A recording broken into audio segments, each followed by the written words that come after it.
Good evening. I'd like to call this meeting to order. This is the City of Palm Coast City Council business meeting. It is Tuesday, March 3rd, 2020. Please join me in the Pledge of Allegiance to the flag.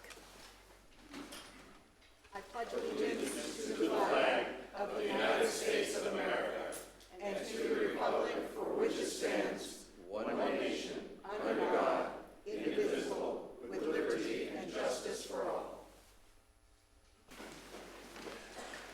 Roll call, please. Mayor Holland. Here. Vice Mayor Clufus. Present. Councilmember Branquino. Here. Councilmember Cuff. Here. Councilmember Howell. Present. Mayor, all members are present. Thank you. We'll now open it up to public participation. Any member of the public wish to make public comment, now is your time. Please state your name for the record, and your 3 minutes will begin.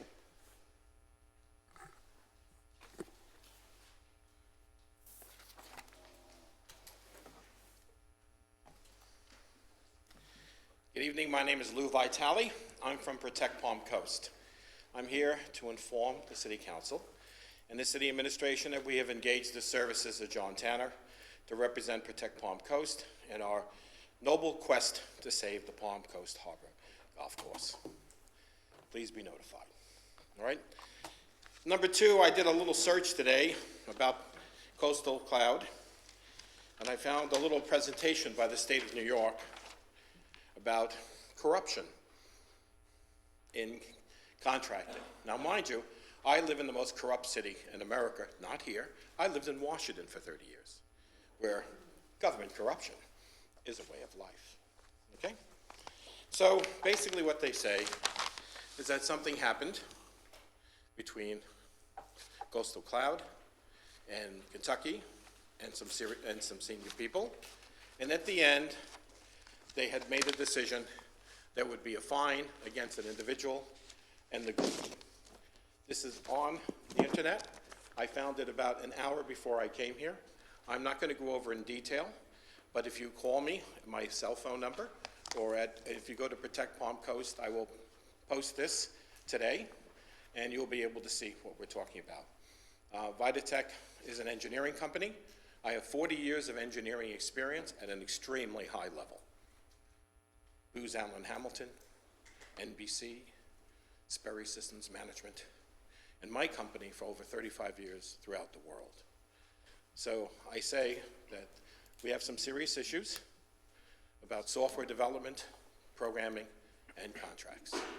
And I will address this later as I collect more information. Thank you very much. Take care. Next speaker.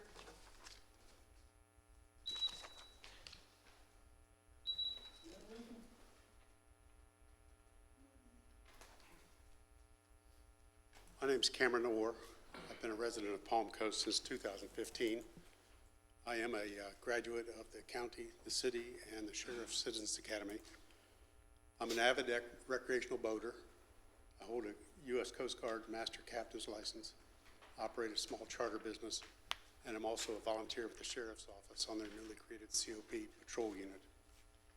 Currently on the Intracoastal Waterway, we have a minimum wake zone from approximately 100 yards south of the Hammock Bridge to about 100 yards north of the intersection of the Clubhouse Canal and the Intracoastal Waterway. It's a minimum wake zone only during manatee season from May through September.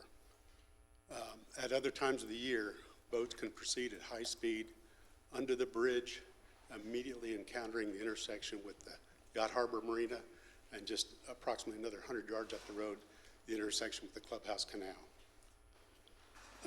I believe that under Florida statute that cities and municipalities can enact further restrictions on the speed on the waterway. And I'm here to ask and see if the council is interested in making that a permanent minimum wake zone for the safety of the boaters in our community. If it's something of interest to the council and the city, I would volunteer my time to interface with the U.S. Coast Guard, the Army Corps of Engineers, and Fish and Wildlife, make sure we had a coordinated approach. Thank you. Thank you. Next speaker.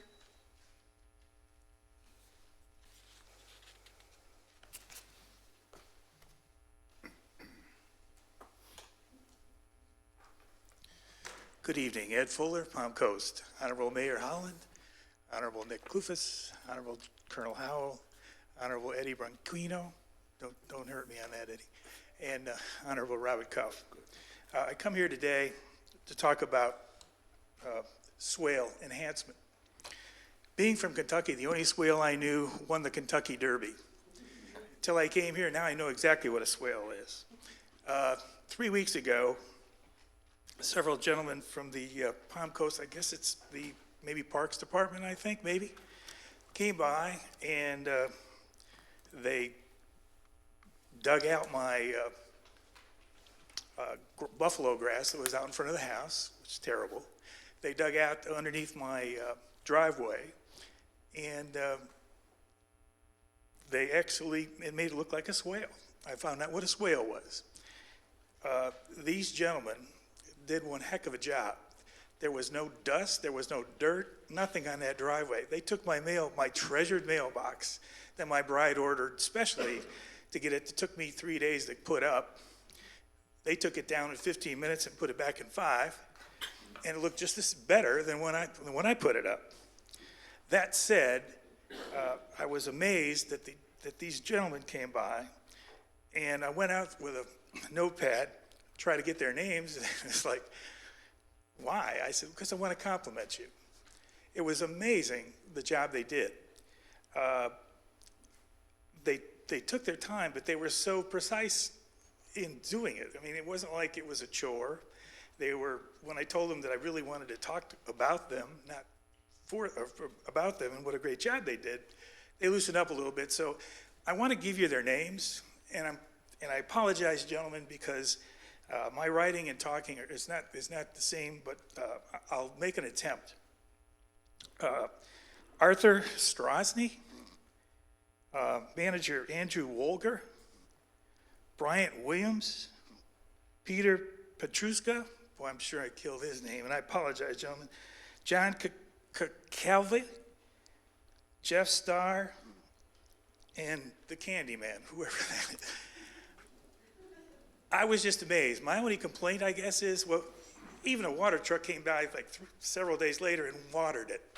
If I had a complaint, the rest of them are buffalo grass. If you could replace it, it would look better than what that swale did. I just want to say what a great job that group did, and I want to commend everybody on this council for that. Okay, for the job they did, and you need to know that. And I apologize to these gentlemen. I will see them in person. I apologize them personally for if I messed up their name. Thank you so much. I appreciate it. Thank you. Next speaker.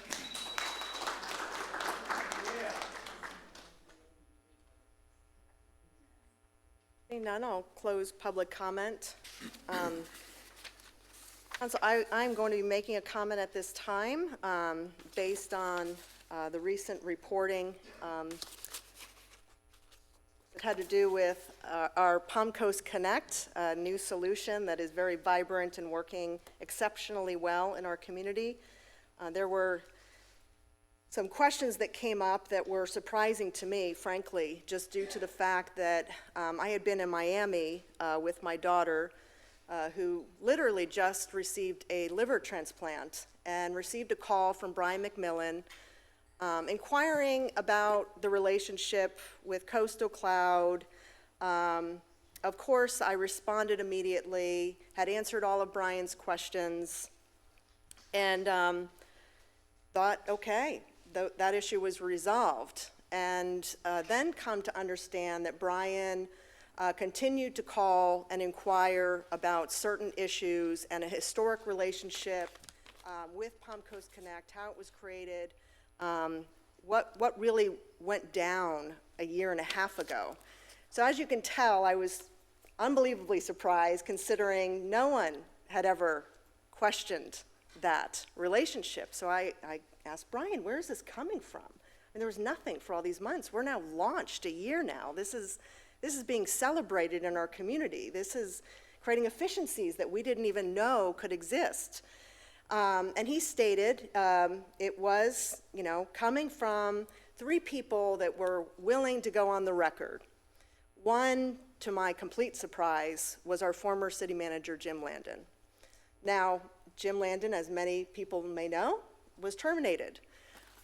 So I was confused as to why Jim Landon was coming back on the scene 18 months later to talk about an issue that he had never brought up before. And then secondly, Cindy Lane. Cindy Lane was our communications director for several years in this community, and then Jason Garullo. And so I said, well, where do you think this is stemming from? I mean, it's kind of confusing to me that 18 months later, these supposed concerns were coming up from former employees that had left the city organization. Why now?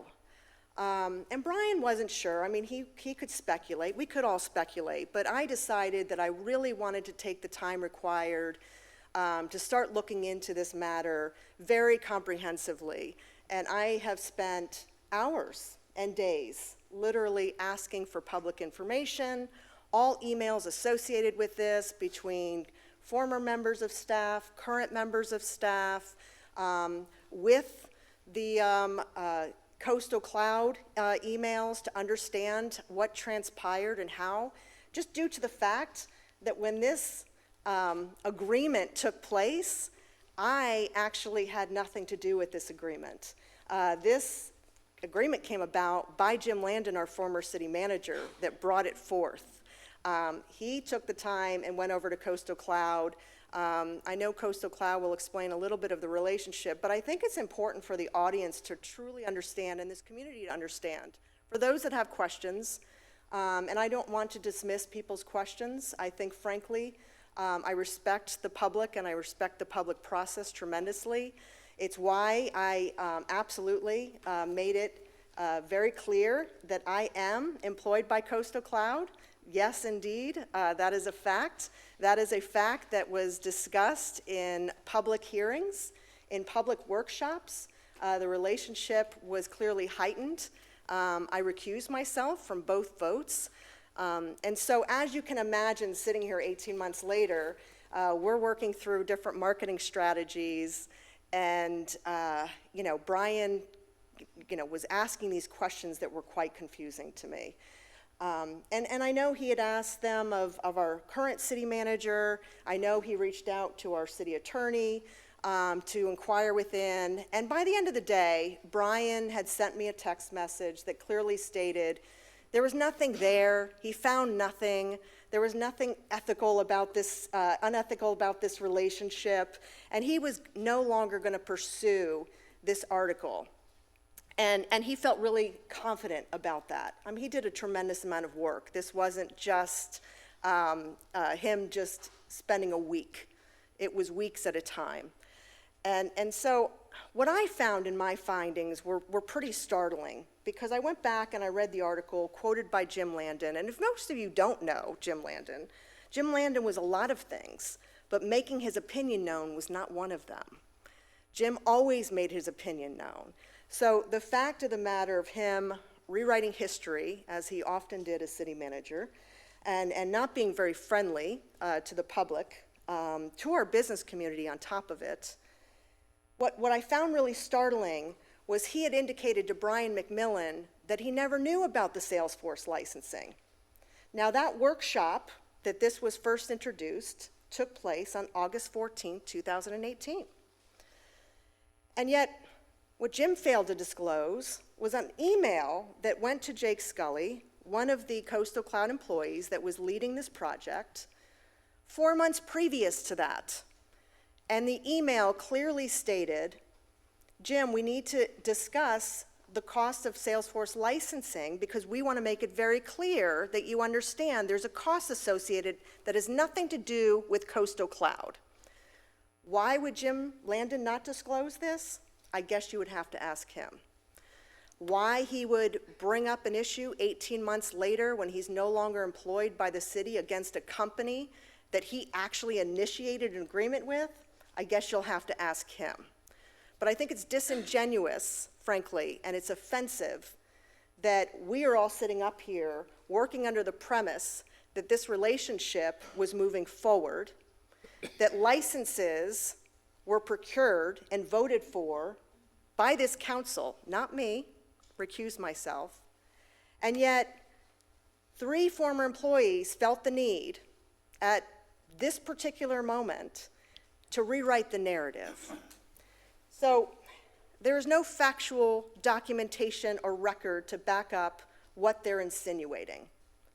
There is zero, and I'd be happy to hand over every single solitary piece of documentation. We live in the sunshine. And for anybody to sit up here and think that Jim Landon became somehow concerned and never communicated that to his counsel that he actually works for, I had said to Brian Landon, either Jim Landon is a liar, he's stupid, or he's incompetent. But there's a reason Jim Landon is no longer employed here. And that is the reason. The fact of the matter is, it has nothing to do with Palm Coast Connect.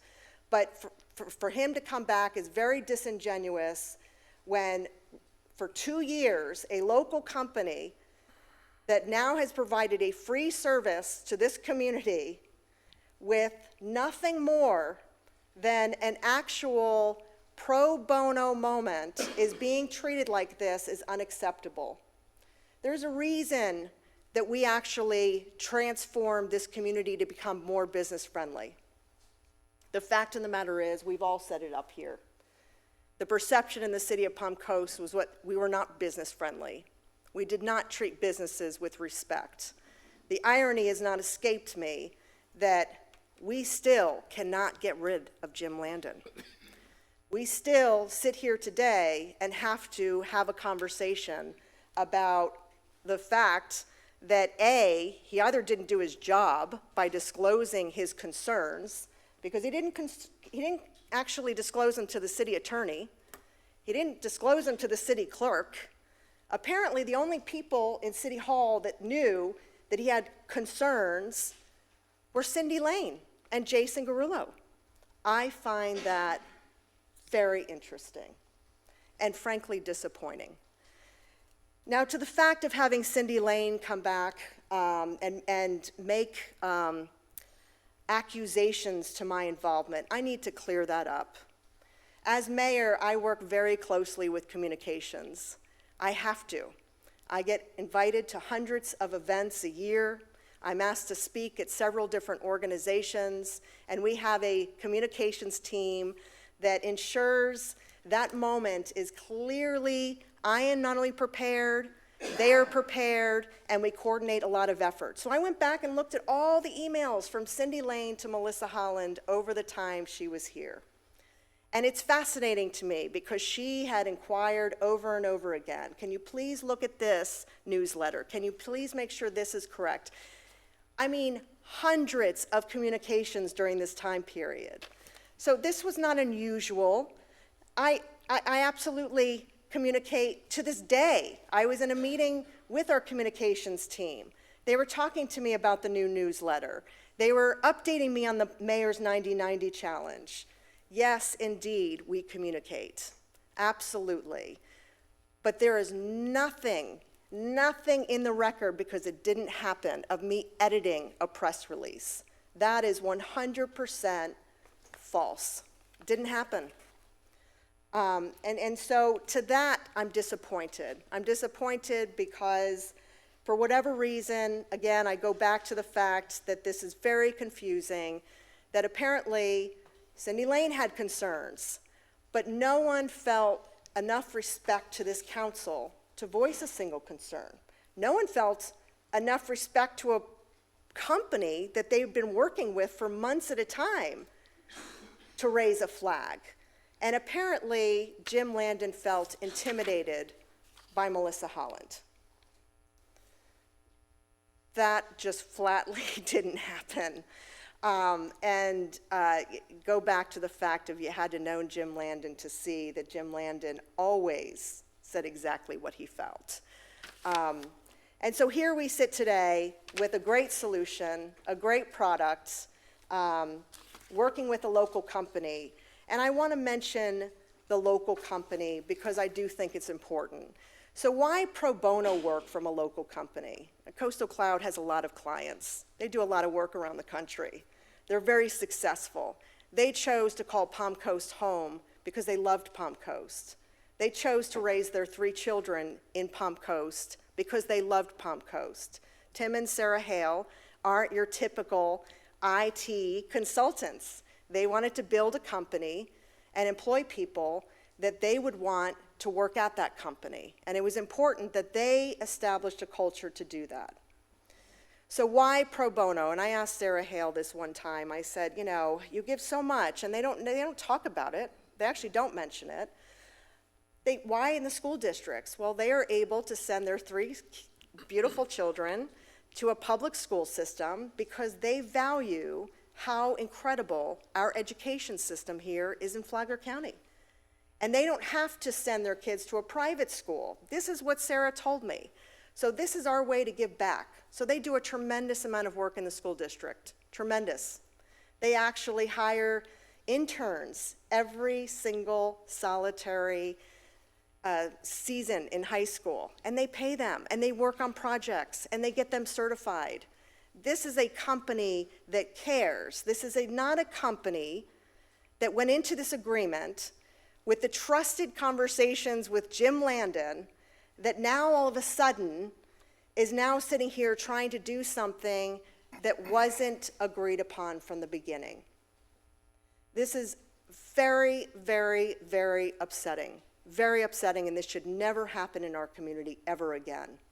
Ever again. We are better than this. Our community is better than this, and our community deserves better than this. And so, what do we do now? Now we have a great application in Palm Coast Connect. It's been a positive experience to watch the outcome and the efficiencies. It's provided transparency and accountability. We have a budget season coming up. All the time we're wondering, do we attach the resources, right, to the budget? How do we know? Before Palm Coast Connected, we had 10,400 calls a month coming into our call center. I would ask our former city manager often, where are those calls coming from? What are the residents' concern? How do we measure them? How do we know we're being responsive? How do we know we're actually replying and responding? So Palm Coast Connect just isn't an app. It's actually a solution that was built on the Salesforce platform. And it's a robust platform, it's agile, it takes into account that you can customize it to meet your needs for today, and you can scale it moving forward. I have the great privilege of working with some of the smartest in the industry. What I've learned and gained from this experience, I have now been able to help transfer that knowledge and understanding to this solution that was free. Just like Bob Cuff has his experience as an attorney, he brings that same experience to this council, whether it has to do with contractual language, land use, as he represented ITT for many years. He brings that same knowledge and experience to the table. Councilmember Branquinho, former law enforcement, he not only brings forth the former ability to understand public safety and the critical nature of it in any community, but he absolutely offers his background, experience, and knowledge to this process that helps benefit us as a community. Vice Mayor Clufus is, our on-site technology genius, who frankly offers a tremendous value, not only with just our fiber optics, but really if you hear Nick and listen to Nick, when conversations come up about anything that has to do with technology, whether it be server-based or cloud-based, Nick provides such an invaluable conversation to that process. And of course, we have Colonel Howell, former vet, a tremendous amount of value, a sense of pride, our personal, airline expert that can speak to really the power of coordination and communication and everything else. And I think we should all be very proud of those moments. And I don't think we should shy away from those moments of the experiences that we bring to the table. And I think we should all be very, very excited that you have a council that does have a diverse background, skill set, and knowledge that can add value to this. And so I also thought it was important, since this was discussed and published in a local publication that I ask our city attorney some questions to clear up for the record. And I do think it's important to state this on the record. And so I have formulated 3 questions. And Mr. Reichman, if you would, again, I know we have these conversations often about just speaking to the audience that's in front of you and not a legal brief, perhaps. That would be helpful. So the first question I have is, at what time and point in the process was the Innovation Partnership Agreement determined consistent with the city's purchasing policies and Chapter 112 of the Florida statute? Mayor, obviously before the workshop, the initial workshop that you just mentioned, I sat down and talked with the former city manager, and he gave me some parameters of what he was hoping he could bring forward, some of the ideas that you've described. And we talked about some of my concerns, and he wanted to make sure that whatever we did was going to be ethical and consistent with our purchasing policies, consistent with the code of ethics that are in the Florida statute, that's Chapter 112. So I went back and my office did some research, and indeed we realized that there were going to be constraints, and you've described some of those constraints already on the relationship between the city of Palm Coast and Coastal Cloud. So that was dealt with at the very beginning. That was dealt with before this came to the public for the very first time. And what is factually important about this relationship to achieve these legal conclusions? Right, right, and that's the most important thing, and you've mentioned it. If you go and you look at the Innovation Partnership Agreement in many, many places, when I did receive it, after the initial discussions, it established what I needed to see from a legal standpoint, and that is that there was not going to be any financial benefit from the city of Palm Coast to Coastal Cloud. This was work, this was services that were provided by Coastal Cloud at no cost to the city of Palm Coast, and that was absolutely essential, not just for the citizens, but also for you, and also for Coastal Cloud. And that was established very clearly in the record, at the workshop, and at the business meeting where it was ultimately adopted. So no surprises? Well, no, and I would reiterate that if you look at the minutes of the workshop, there was a discussion at that point in time that there was going to be a need for this platform that you mentioned, that was going to be a cost. But that was not going to be a cost to the taxpayers that would benefit in any way Coastal Cloud and or yourself, directly or indirectly. And that's the key. That's the key under the Florida law that deals with the ethical requirements of public officials. And are the software payments to Salesforce relevant in this discussion? Well, as I just said, absolutely they're relevant because if there had been some sort of relationship, direct or indirect, between Salesforce and Coastal Cloud, then that would have defeated the whole purpose of the protections that we were trying to create in establishing this relationship. And it is clear that there were no monies that were paid by Palm Coast to Salesforce that made their way back to, directly or indirectly, Coastal Cloud or to you. And I just, again, want to make this very clear. During this process, again, this publicly vetted process that occurred on 4 different occasions, with public input that could have occurred at any given time, with the fact that this council sat here and got the presentations, and Mr. Landon, again, chose to not say anything in any way, shape, or form that would negate the fact that we were moving forward in this direction.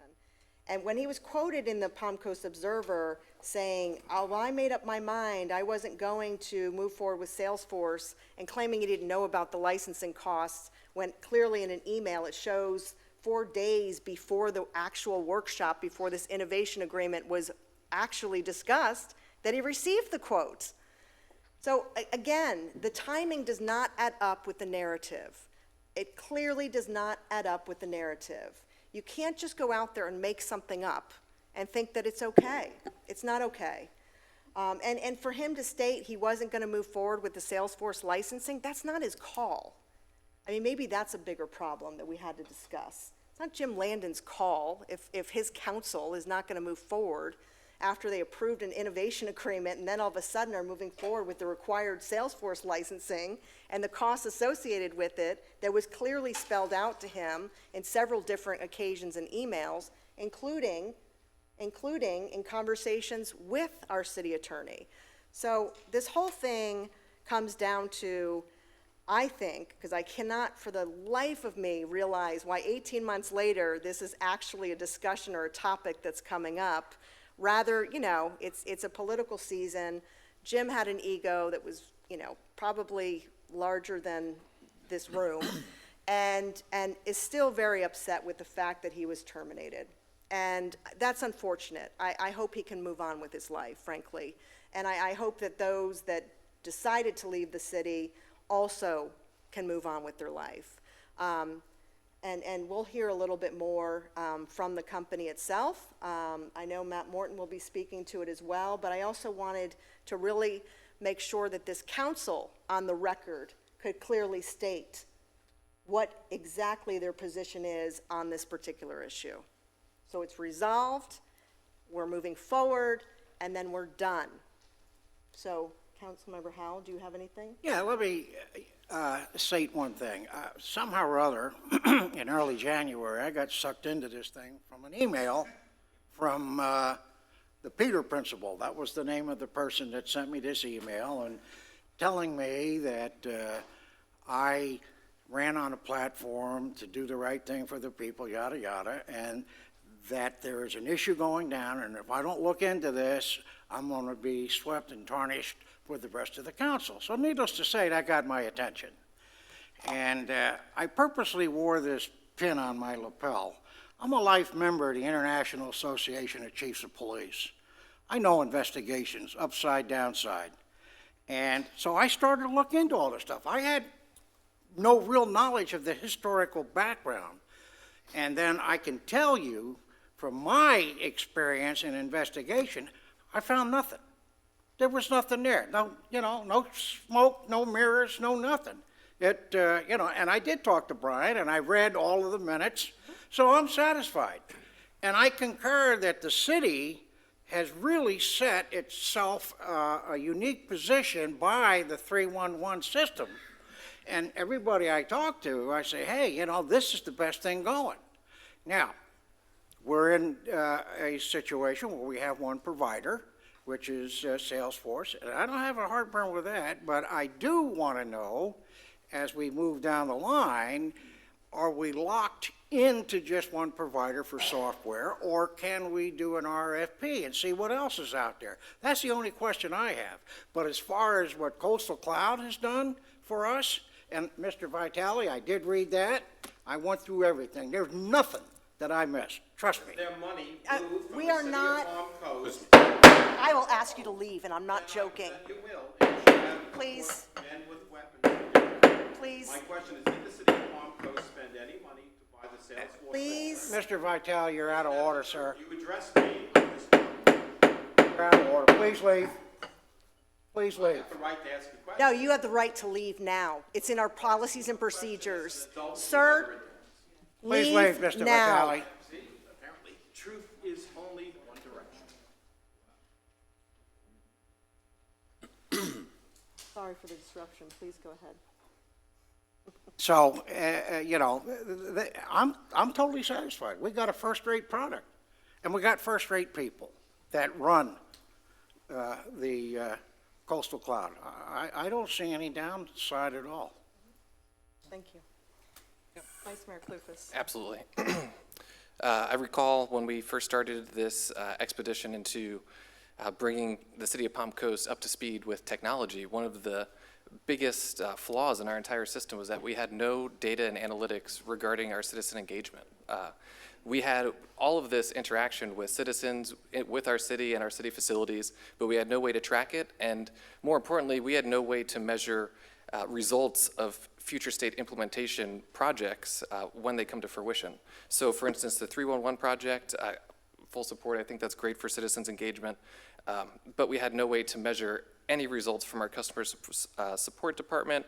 And I think a big opportunity in the future is with our automated metering infrastructure, but the real value add that the city has today is the fact that we can holistically look back at data and analytics from the beginning of this process into now, and then make judgment calls on how we improve that process and how we implement additional features that are going to continue to improve all these different facets of citizen engagement. And now we can prove that these new features are going to actually help our citizens, involvement with the city of Palm Coast and overall ease satisfaction and hopefully make it a little bit better place to live, work, and play. So I think supporting a local company is a win-win, and I'm in a technology position myself, so I understand the nuances of developing a new platform and everything that goes along with that. Yeah, I'm thankful that we have the data analytics today to be able to make rational decisions on the future direction of our city's implementation. And Vice Mayor Clufus, I'm going to ask, you were part of the discussions early on. It was very clear to you what that relationship would look like. Yep, and I remember discussing that even initially with Mr. Landon when, the date that was referenced earlier, but yeah, that was one of the first things that came up about the different platforms and the viability of building something from our inside internal engineers, which the city doesn't have. So coming from a platform where I work that we build everything from the ground up, I have to be a bit more realistic with the city capabilities and what we can adequately provide from internal usage. So having a platform like Salesforce makes a lot of sense. When you have that type of framework and then you're able to build the puzzle pieces to assemble the puzzle, it's a much more advantageous situation for what our city and I'm sure cities around the country are actually capable of providing. It's a very much different environment than a full technology shop where we build everything from ground up. Yeah. Councilmember Branquinho. Good evening. Let me start by saying this. It's troubling to me because I personally think, I have no basis other than what I read, to believe that this is political. That's only my opinion. Now, Councilman Jack Howell spoke about investigations. That's our line of work. Investigations usually lead to judgments. There's a judge. And what I found here today, after what I read and after what I heard, Coastal Cloud is guilty of nothing other than being kind. And Mayor, you absolutely not guilty of anything, in my opinion. Thank you. That's all I have to say. Councilmember Cuff. Well, I wasn't thinking I was going to have to say anything about this tonight, but I'm glad I have the opportunity to do that. Thank you. Obviously, with my background, a lot of the concerns that our attorney has addressed here tonight came to my mind when this was originally presented to us as a council. And I was at the meetings, and I'm one of the votes that made this happen. And I'm happy, I'm proud to say that I was. It's easy for me, being something of a Luddite. I learned how to do word processing using MS-DOS as the operating system and WordPerfect 4.1. And anyway, I've seen enough software and hot new things come along and not pan out.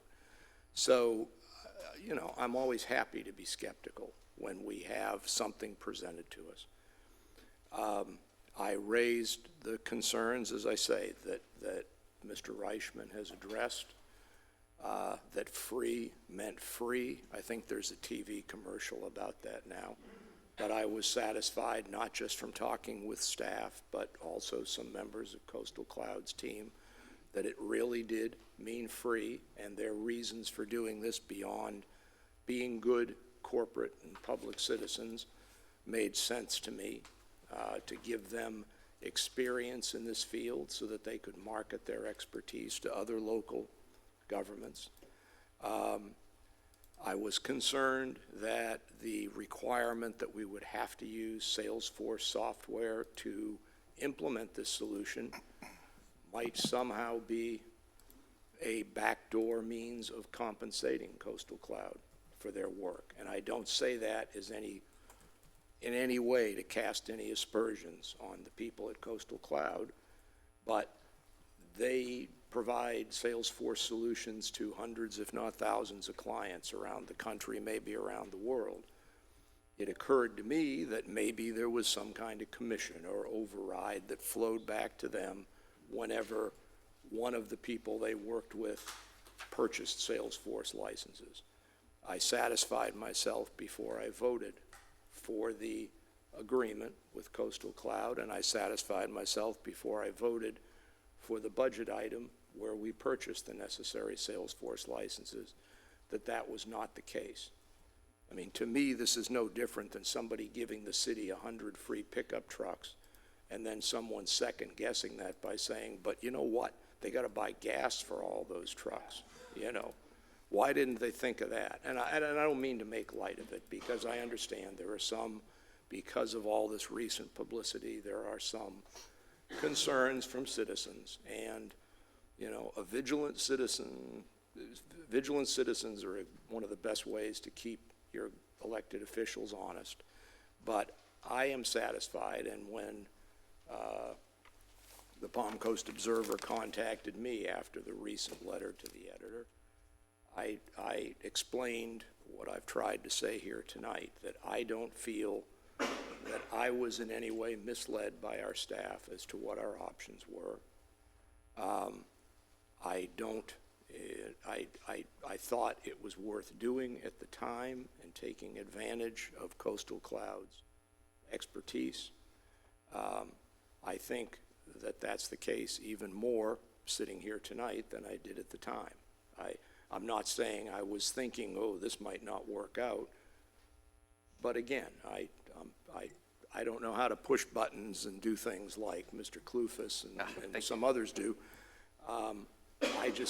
Somebody has to show me how to do it, and if it works, that's all I care about. And from what I have seen from our staff and my own experience, I don't know, maybe they have me coded on my app on my phone differently than you all, but I have seen utility workers dispatched within an hour after hours when I was walking my dog at night and saw a water meter overflowing in a neighbor's front yard.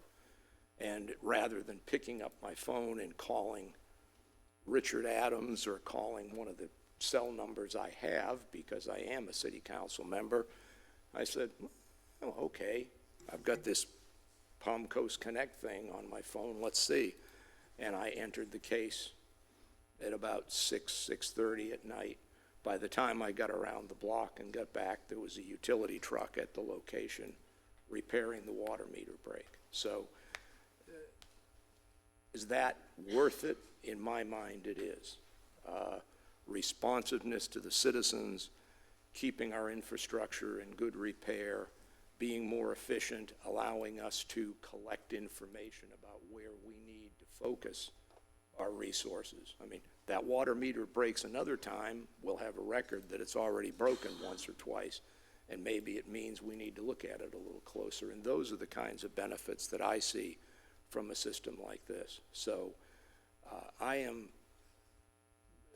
I'm always happy to second guess myself on almost anything. Those of you that know my personality, always like to try to find a middle ground, always try to be balanced. But I am happy to say, sitting here tonight, that I had a 20% or an 80 whatever percent vote, 25% vote in taking a chance, if you want to look at it that way, on this system, because the results I have seen so far certainly bear out that the right decision was made. And if someone in staff, and I don't want to relive history, didn't think we were being informed, I wish they had spoken to me. I mean, I certainly made enough snarky comments about the proposed agreement and, that I would think someone that had a negative opinion of this agreement would have called me up or taken me aside and said, that's a good plan A, but we ought to look at plan B first. And none of that was ever presented to the council, to my knowledge. And as Councilmember Howell has said, I haven't read every single set of minutes because I was at all the meetings. But I certainly have no recollection that we were ever cautioned that this looks great, but, you know, we ought to look at plans B and C as well before we go for this. So I think Palm Coast Connect is a good thing for the citizens of the city. I think it will be a better thing if we stick with our implementation and use it for things it's good at. I don't think it's going to give us all flying cars that don't need drivers. Maybe it will, but nobody's told me it will, and I remain a skeptic, at least in that point.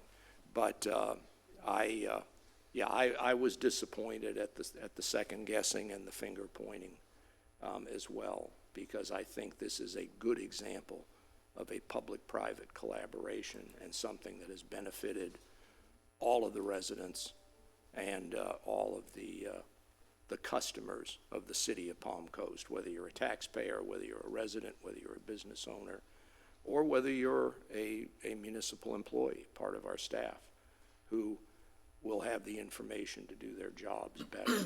So it's a good thing I didn't know I was going to have to say something. I might have gone on longer. No, I mean, I actually really appreciate all of the comments, and again, you know, I welcome the questions from the public, but I also welcome the public to do their due diligence when you're responding on social media. You know, when I was on the radio a couple weeks ago, we talked about the fact that, you know, the media, you know, spends a tremendous amount of time doing their research, trying to publish a story based on facts, and frankly, it's probably the reason Brian McMillan came to the conclusion that there was nothing there, because there was nothing there. Why he moved forward allowing a letter to be posted, knowing that there were non-truths in it, I think, you know, again, very disappointing.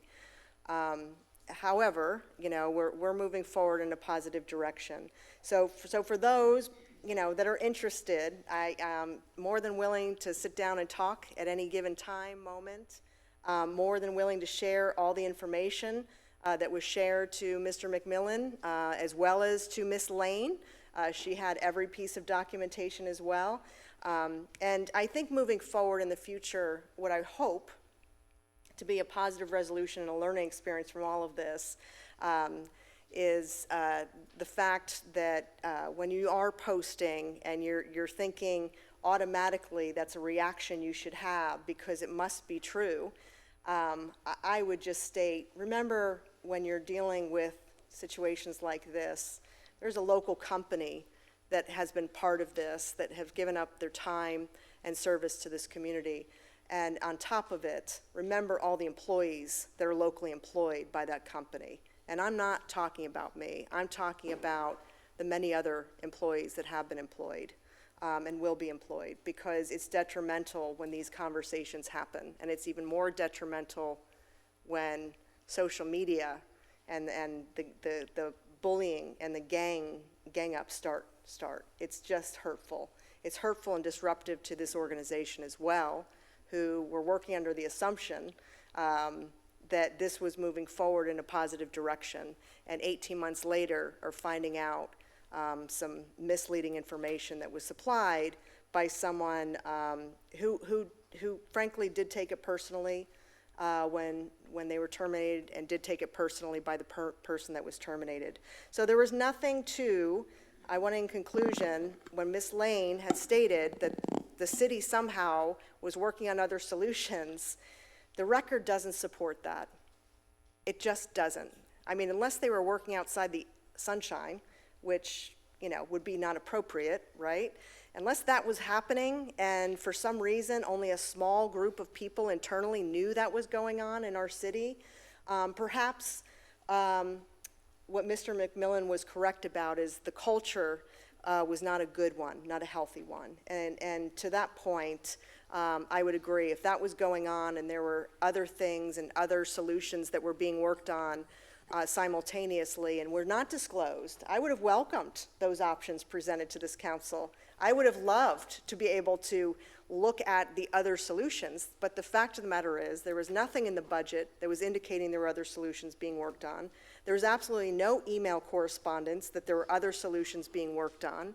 They weren't speaking to other companies. And to me, that concludes that rewriting of history and that narrative that they were hoping would work. Mr. McMillan did his due diligence and found nothing. And so hopefully that concludes this following Coastal Cloud's presentation tonight about the relationship and why it's so important and how it's transformed our community. And I'm hoping that everybody here tonight, including those that are participating in the Citizens Academy, will understand the value, frankly, because this is transformation. This is moving in a positive direction, and we are able to have data that we didn't have previous to serve our community even better. And to me, that's exciting. And it's a moment of pride that we can all stand tall collectively, that we supported this, with a company, frankly, that has added tremendous value to the process. So that concludes my statement on the record that I thought was important, frankly, that I would not have done if it had concluded with Brian McMillan stating to me that there is nothing there, he found nothing, and then a letter was published with baseless false accusations that I can't go unchallenged. Frankly, it's not appropriate. It's not appropriate to me. It's not appropriate to this council, and it's not appropriate to this community as a whole. And it's certainly not appropriate to the company that has invested $350,000 of their time into this solution, working under the assumption that this was moving forward. So I don't believe it was miscommunication, by the way. I mean, the record doesn't support that. The record does not support the miscommunication. Okay, so council, I am going to move on and ask for approval of the minutes of the. I will Second. Moved and seconded. All those in favor, please say aye. Aye. Aye. Any opposed? Seeing none, it passes unanimously. Agenda item number 2 is a proclamation for Equal Pay Day. I'm going to be presenting this down at the podium.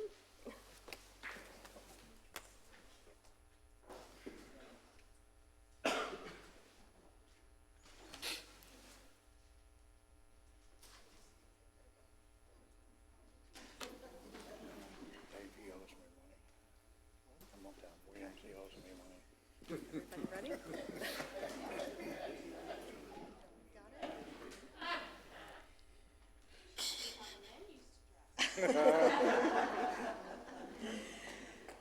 So, whereas more than 55 years after the passage of the Equal Pay Act, women, especially minority women, continue to suffer the consequences of unequal pay.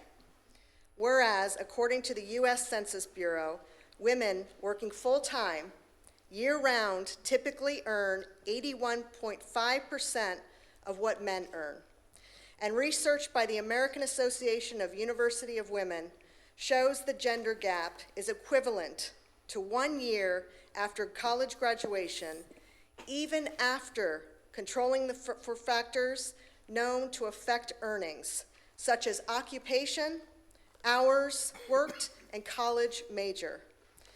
And whereas in 2009, the Lilly Ledbetter Fair Pay Act was signed into law, and now pending in legislation is the Paycheck Fairness Act, which would amend the Equal Pay Act. Whereas, according to one estimate, college-educated women working full-time earn more than $500,000 less than their male peers do over the course of a lifetime. With a lifetime of lower pay, meaning women have less income to save for retirement and less income counted in a Social Security or benefit formula. Whereas nearly 4 in 10 mothers are primary breadwinners in their households, and nearly 2/3 are primary or significant earners, making pay equality critical to families, economic security, And whereas fair pay equity policies can be implemented simply and without undue costs or hardship in both the public and private sectors. Whereas fair pay strengthens the security of families today and eases future retirement costs while enhancing the American economy. And whereas Tuesday, March 31st, 2020, symbolizes the time in 2020 when the wages paid to the American women catch up to the wages paid to men from the previous year. Now therefore be proclaimed that the City Council of the City of Palm Coast does hereby recognize March 31st, 2020 as Equal Pay Day. In the City of Palm Coast, and we do hereby urge all citizens to recognize the full value of women's skills and significant contributions to their labor force, and further encourages businesses to conduct an internal pay evaluation to ensure women are being paid fairly. Adopted this third day of March 2020, signed by Mayor Melissa Holland. Thank you.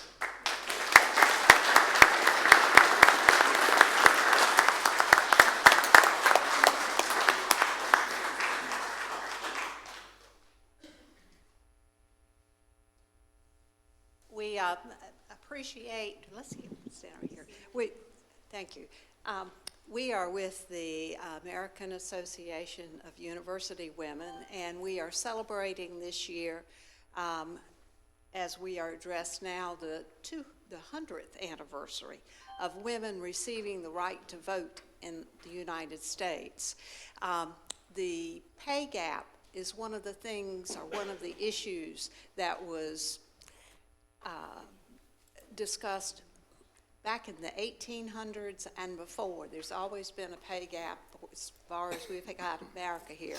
We are having a unhappy hour to celebrate, or should we say not celebrate, but to commiserate March 31st at Hijackers from 4 to 7, and we would love to see as many of y'all there as we can. We need to equal pay, equal work, equal pay. Thank you.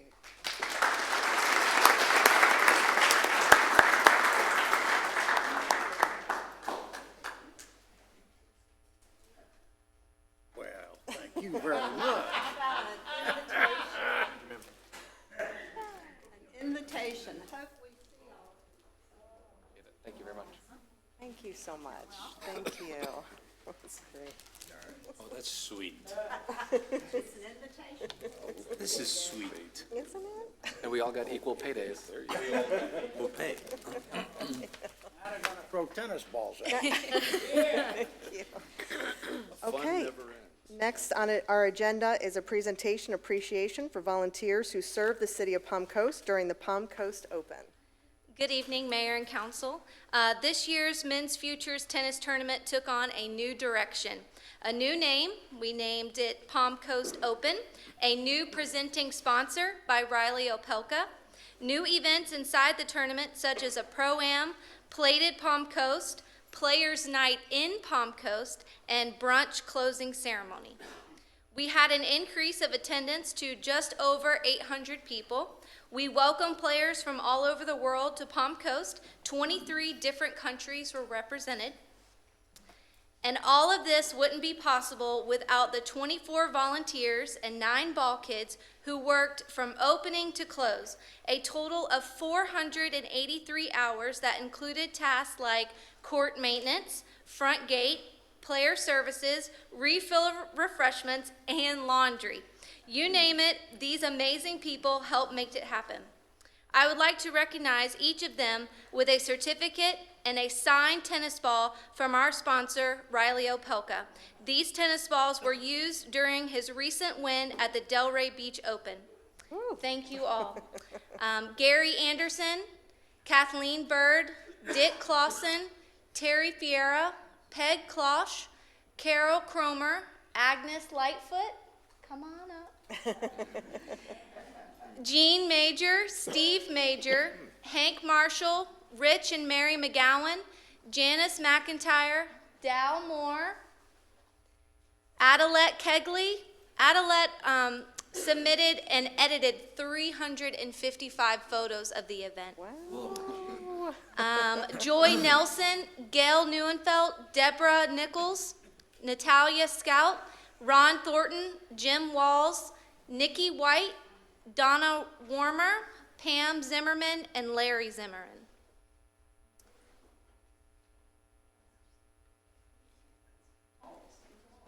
Did you get Jim? Thank you all for all of your help and all of your service. We greatly appreciate it.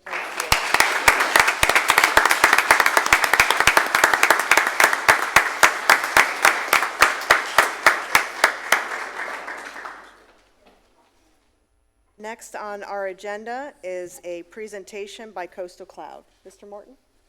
Thank you, Mayor, Council. To address the citizen who left earlier, truth is not one-sided, and in point of fact, it's subjective and it's knowable. And for it to work, though, we have to seek it earnestly, and it has to have no ulterior motive. To that very point, I asked to have placed on the agenda an opportunity, which was accepted by Coastal Cloud, to come here tonight to speak from their perspective, because they have a very integral part to this story. And I think they deserved the opportunity to come here and share with the community what they've done for the city in the last 18 months and what has happened. So I thank you for coming and accepting my invitation to be here tonight. Thank you, Mr. Morton. Thank you all. The tennis stuff was a lot more fun, I think, than my topic, huh? Yeah, I know.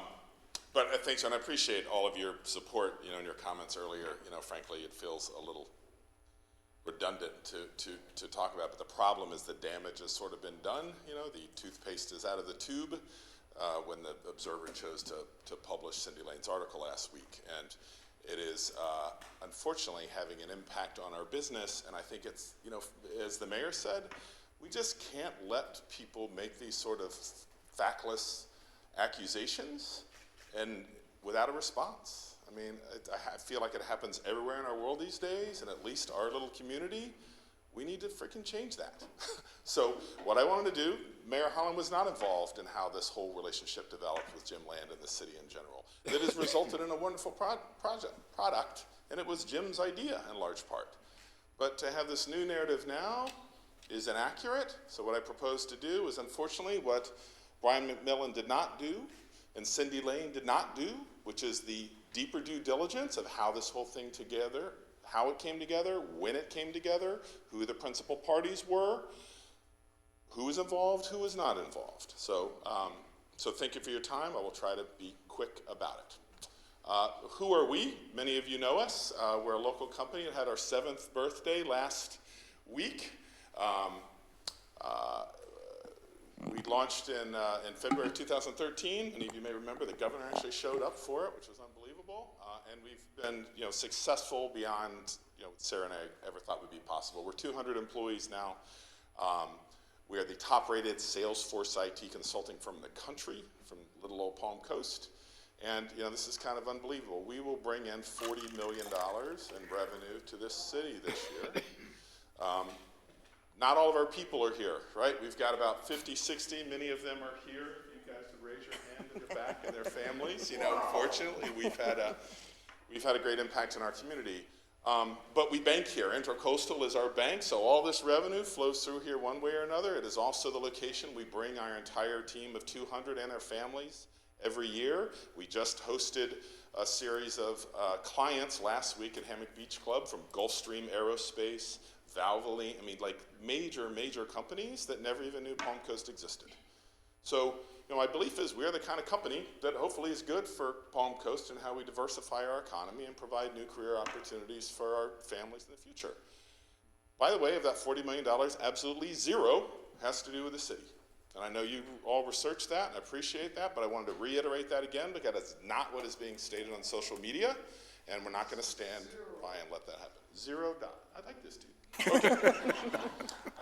Okay, our clients are everywhere. One of you said that already. We've got 650 clients, mostly in the US, but a little bit in Europe as well. I mean, we're actually a relatively big deal, which is kind of crazy to think from sitting on the beach. But the business model has worked very well. The bad news is, so is the damn internet. So when articles get posted, if you go Google Coastal Cloud right now, what do you think is the first article that shows up? Yeah, Palm Coast Observer and Cindy Lane. That is a damaging thing to happen. We have clients calling us the last week. What's going on down there? We have other client events we are planning that we are having to consider to postpone. This is not a joke. It is not something, unfortunately, limited to our community. It has an impact on our business across the country, and it should not be taken lightly and shouldn't happen again. What do we do locally? Look, Melissa was very nice. Sarah and I started this thing, and we are in a very fortunate position that we are being successful. We love this community. We picked it for a reason. We've raised our kids here, and we try to do what we can to give back. We're kind of like Nick. We're just geeks, so we can only contribute in certain ways, but we try to do what we can. We also, like many of you, get asked to invest in everything to help, and we said we can't. So we picked 4 things to put our chips on. Number 1, launching the Sea Turtle Hospital up at Whitney Lab, if you're familiar with that, near Marineland a few years ago. We helped launch it and continue to sustain it. On the right side, Safe Schools for Alex. If you know this story, unfortunately, Alex is one of the students that was killed down in Fort Lauderdale at the Parkland shootings. We work with his father, who has done, you may know, done an incredible job putting together safety programs around the country. We run all of his marketing and communication to be able to get his message out and make schools safer across the country. We also work with Flagler Schools. Sarah personally recruits a ton of interns. As the mayor said, we've had 42 local paid interns in this community since we opened our doors. Many of them are off in college. One of them just got accepted to Stanford and is going this fall. I mean, we do the little part we can to help change the lives of the kids that are in our community. We also work with the school on classrooms to careers, trying to connect students with local businesses and government to be able to get real-world experiences and work on their soft skills when they're younger. And then the coolest thing Sarah's doing right now is working with the school on a new technology flagship program to complement all the other great flagships going on here, to also introduce a technology career path so Professor Clufus can come in and do his thing. And then lastly, the City of Palm Coast. We made a big investment to say, hey, let's make this 311 thing happen for all the reasons y'all said. Let's invest a lot of money in making that happen. But as Mr. Reichman said, we hope we can get smart about it and do it elsewhere in the country too. And it's memorialized in the agreement that way, that we will make the investment. It's good for our community, but in theory, it's good business for us too. If we get good at it, we can help sell it across the country to create more jobs back here in Palm Coast serving those clients. That was the game plan. All above board, no compensation for it, and I think memorialized well. So then what happened? Everything is hunky-dory until a week ago. Well, actually about 3-4 weeks ago, Brian McMillan calls me too with this article. I'm like, what are you talking about? He did his due diligence, and then he called and said, yep, I'm not going to write it. Turns out, all those roads led to nowhere. Because you know what he really did? I mean, he can talk to Melissa, and he can talk to me, and he can talk to the 3 squeaky wheels. You know what he called Cynthia Schwiertz, because Cynthia, where is she? She actually uses this stuff every day. And she was using it earlier when whatever these other so-called solutions were going on. They didn't exist. And once Brian talked to her, he said, there is no smoking gun anywhere on this thing, probably like y'all's investigation bore out, dead. Why he chose to have Cindy Lane be a bully and say, well, publish my article anyway, even though it's not based on fact, is beyond me and should not be allowed to continue without repercussions in the future. So this is, unfortunately, forgive me for the ugliness of this, but this is the article posted, Miss Lovely Sue Urban right out of the gate with inappropriate language. This is what is being published on the internet about Coastal Cloud and Palm Coast on factless article. That is just inappropriate, claiming that we're contributing to bribery, like Mr. whatever that guy's name. I mean, give me a break. You cannot have people making claims like this in public that are not challenged and are false, and they need to be held accountable for it. Peter Principal, that guy's got so much, he won't even put his real name, just hiding behind his keyboard and throwing stones. Give me a break. And then whoever Marion, yet another shady dealing again by our mayor. That's pretty impossible, as you will soon see. Even, I hate to say this, but Heidi Shipley, who I do not really know her. I know y'all, this whole thing went on with Landon. She was actually supposed to be on the commission. But every time I was here, she was not here. So now that she's throwing stones, say Mayor Holland was the reason Coastal Cloud was involved at all, is completely inaccurate. I'm going to show you the timeline why. Why she's throwing those stones? And is she here to talk about it? I don't think so. Is Cindy Lane here? I invited her to come, right? Because I don't have her email. Did she show up? I don't think so. Like, be accountable for your words or don't make them. Jason, the other, I didn't know who this guy was till I found out he also quit the city and starts throwing stones. I mean, it's a joke, but these are out on the internet about our company and defaming our brand and having a potentially material impact to our business and then a material impact to the reputation of this city. I'm glad. Jessica Falgo. I assumed that's Bo's wife. I don't know. He was the key player in making this whole thing come together. They need to have a dinner conversation and get the facts right. I mean, this is ridiculous. And then this guy called me, every one of these people I called, and said, will you please call me and explain why you're making these comments about us and what your basis for it is? And if you were me and Sarah, would you want to be treated that way? This guy did call me back. He shared within 20 minutes of the Observer posting on Facebook to 50,000 people in this community. 50,000. I mean, this is the damage that gets done when these spurious claims get done and no one holds him accountable. He apologized. He said, I didn't comment, I just shared, whatever. He and his wife started a business here, just like Sarah and I did. Why he wouldn't have contacted us if he had concerns and just chose to blast it out is beyond me. Treat others how you want to be treated. Then lastly, MJ Mack, whoever this is, it's unethical and completely sidestep mandatory procurement laws. We heard, no, we didn't. It's $0? But this is what's getting published and commented on, etc. So what really happened? This is how the contractual relationship worked, just like Mr. Reichman said. 2 totally separate agreements. One to Coastal for $0, one to Salesforce for licenses. We get $0 behind them, as does any other Salesforce partner in the United States of America. That is our policy. Salesforce, a multi-billion-dollar company, they can't do that stuff. Right? It's not just us, it's every partner as well. If you want to see the licensing agreement, a partner licensing agreement that shows that, I'm happy to show it with you. Baseless claim that we're somehow getting kickback, somebody called us a subcontractor. If you're going to comment, do your due diligence. Then who approved it? Oh, Mayor Holland, according to Cindy Lane of the pressure. Well, I don't see her signature anywhere here on the IPA, the partnership agreement. I do see Bose, he needs to talk to his wife, and Jim Landon. No sign of the mayor anywhere. And we were involved in all this. She had nothing to do with it. The partnership agreement itself, just like Mr. Reichman said, totally crystal clear on what everybody's role was. There's a statement by Cindy Lane and even Brian McMillan. Well, maybe there's a misunderstanding at the meeting we all sat at. What, were we really going forward with a 311 system? Well, the agreement said an innovative partnership agreement with Coastal Cloud to develop a 311 engagement. I mean, that doesn't sound like we're not sure, and we're afraid to talk about it. It's memorialized in the agreement. Again, why it even gets published that that's a true statement is a joke. So what really did happen? And this is a timeline of events that, again, I wish Cindy or Brian McMillan had done their due diligence on because they're way off the mark. This entire thing started in March of 2017, not 18. You know why? City issues an RFP for an asset management system. And Sarah Hale responds to it. She hates responses, by the way.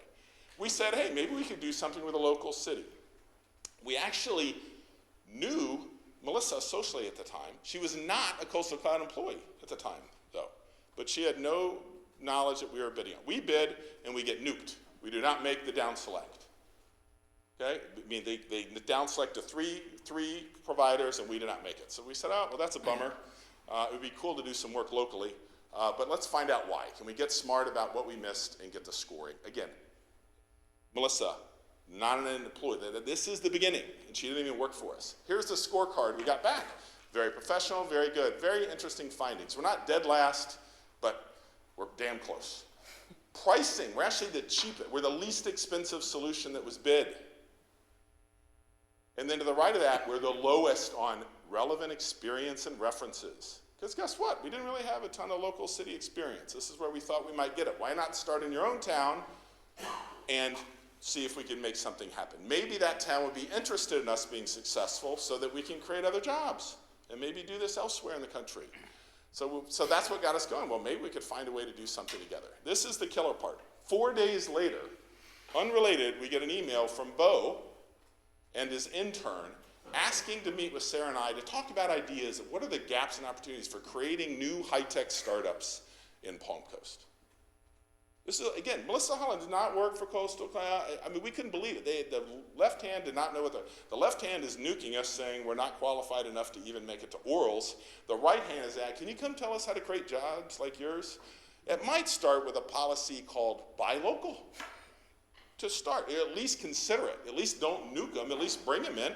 Maybe you can help us get smart. If we're already the cheapest, maybe a little investment is the right business thing to do for our community. So it blew my mind. So it starts with Bo, and his job is econ development underneath Jim. That was in May. In June, then they show up, but they want to meet in our offices.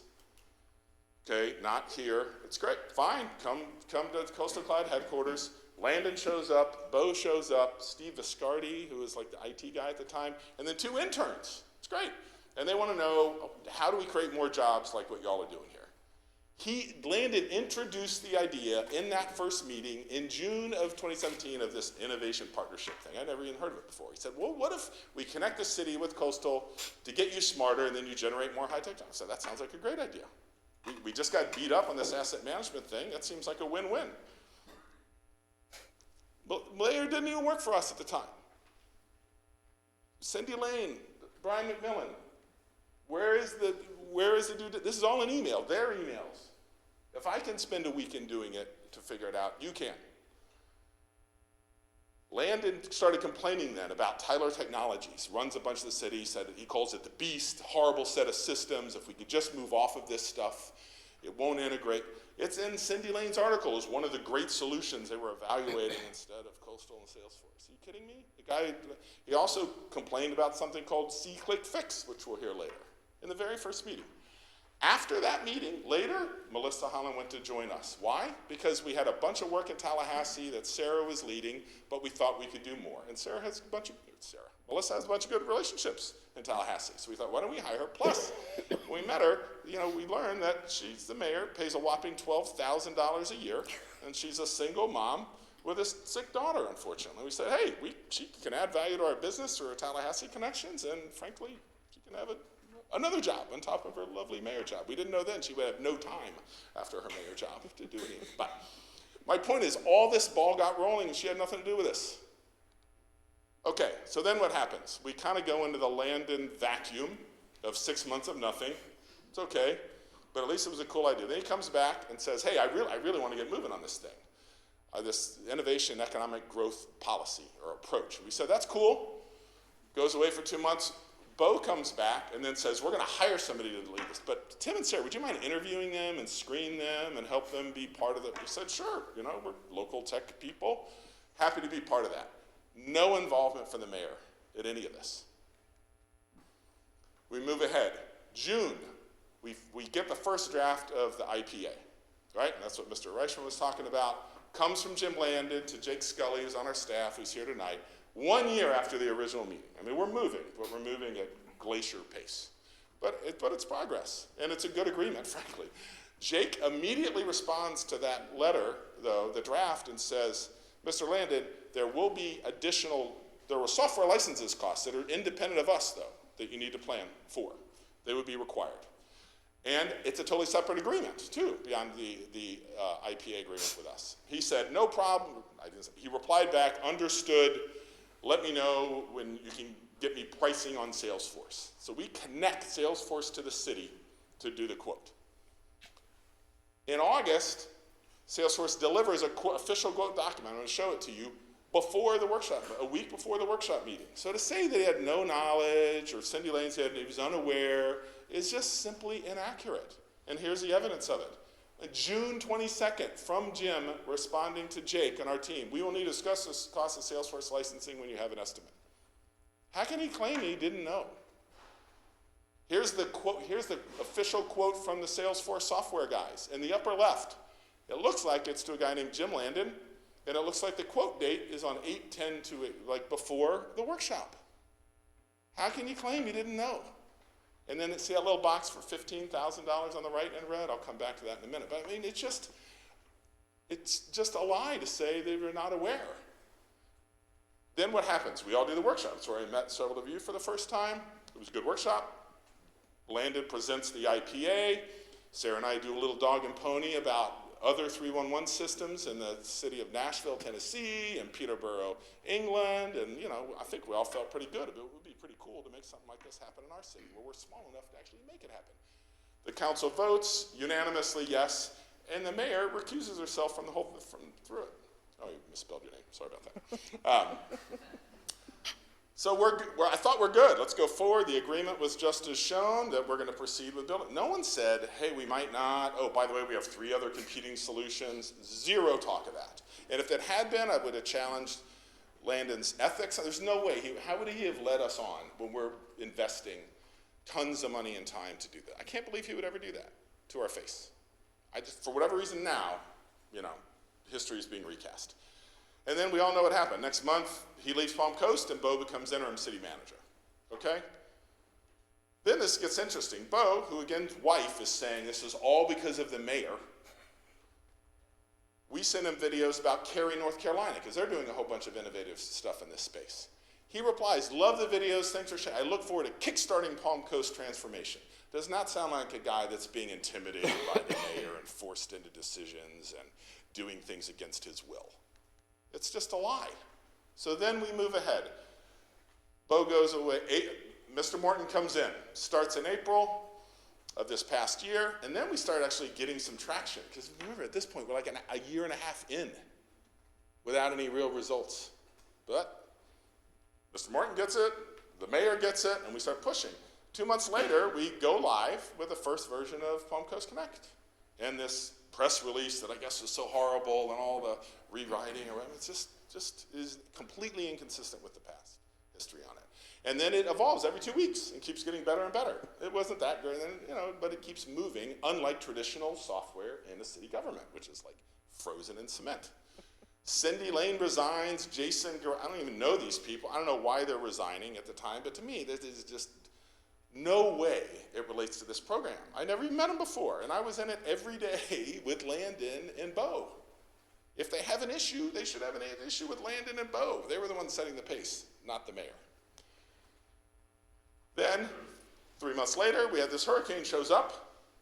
The mayor now has a good handle, and Mr. Morton, on what's possible. Instead of going and buying another system or doing things in paper and spreadsheets as traditionally happens, they say, why don't we use this new thing we've got and reconfigure it to do hurricane operations? And it worked, and we did it in 4 days, demonstrating the value that this thing can not only handle all those little requests, but it can morph to do other things without spending more license money. That's the key. Wasn't more licenses, it was some more investment from Coastal, but we're getting smarter. Now we're building an emergency management system that we can, go do with someone else maybe. It would be great.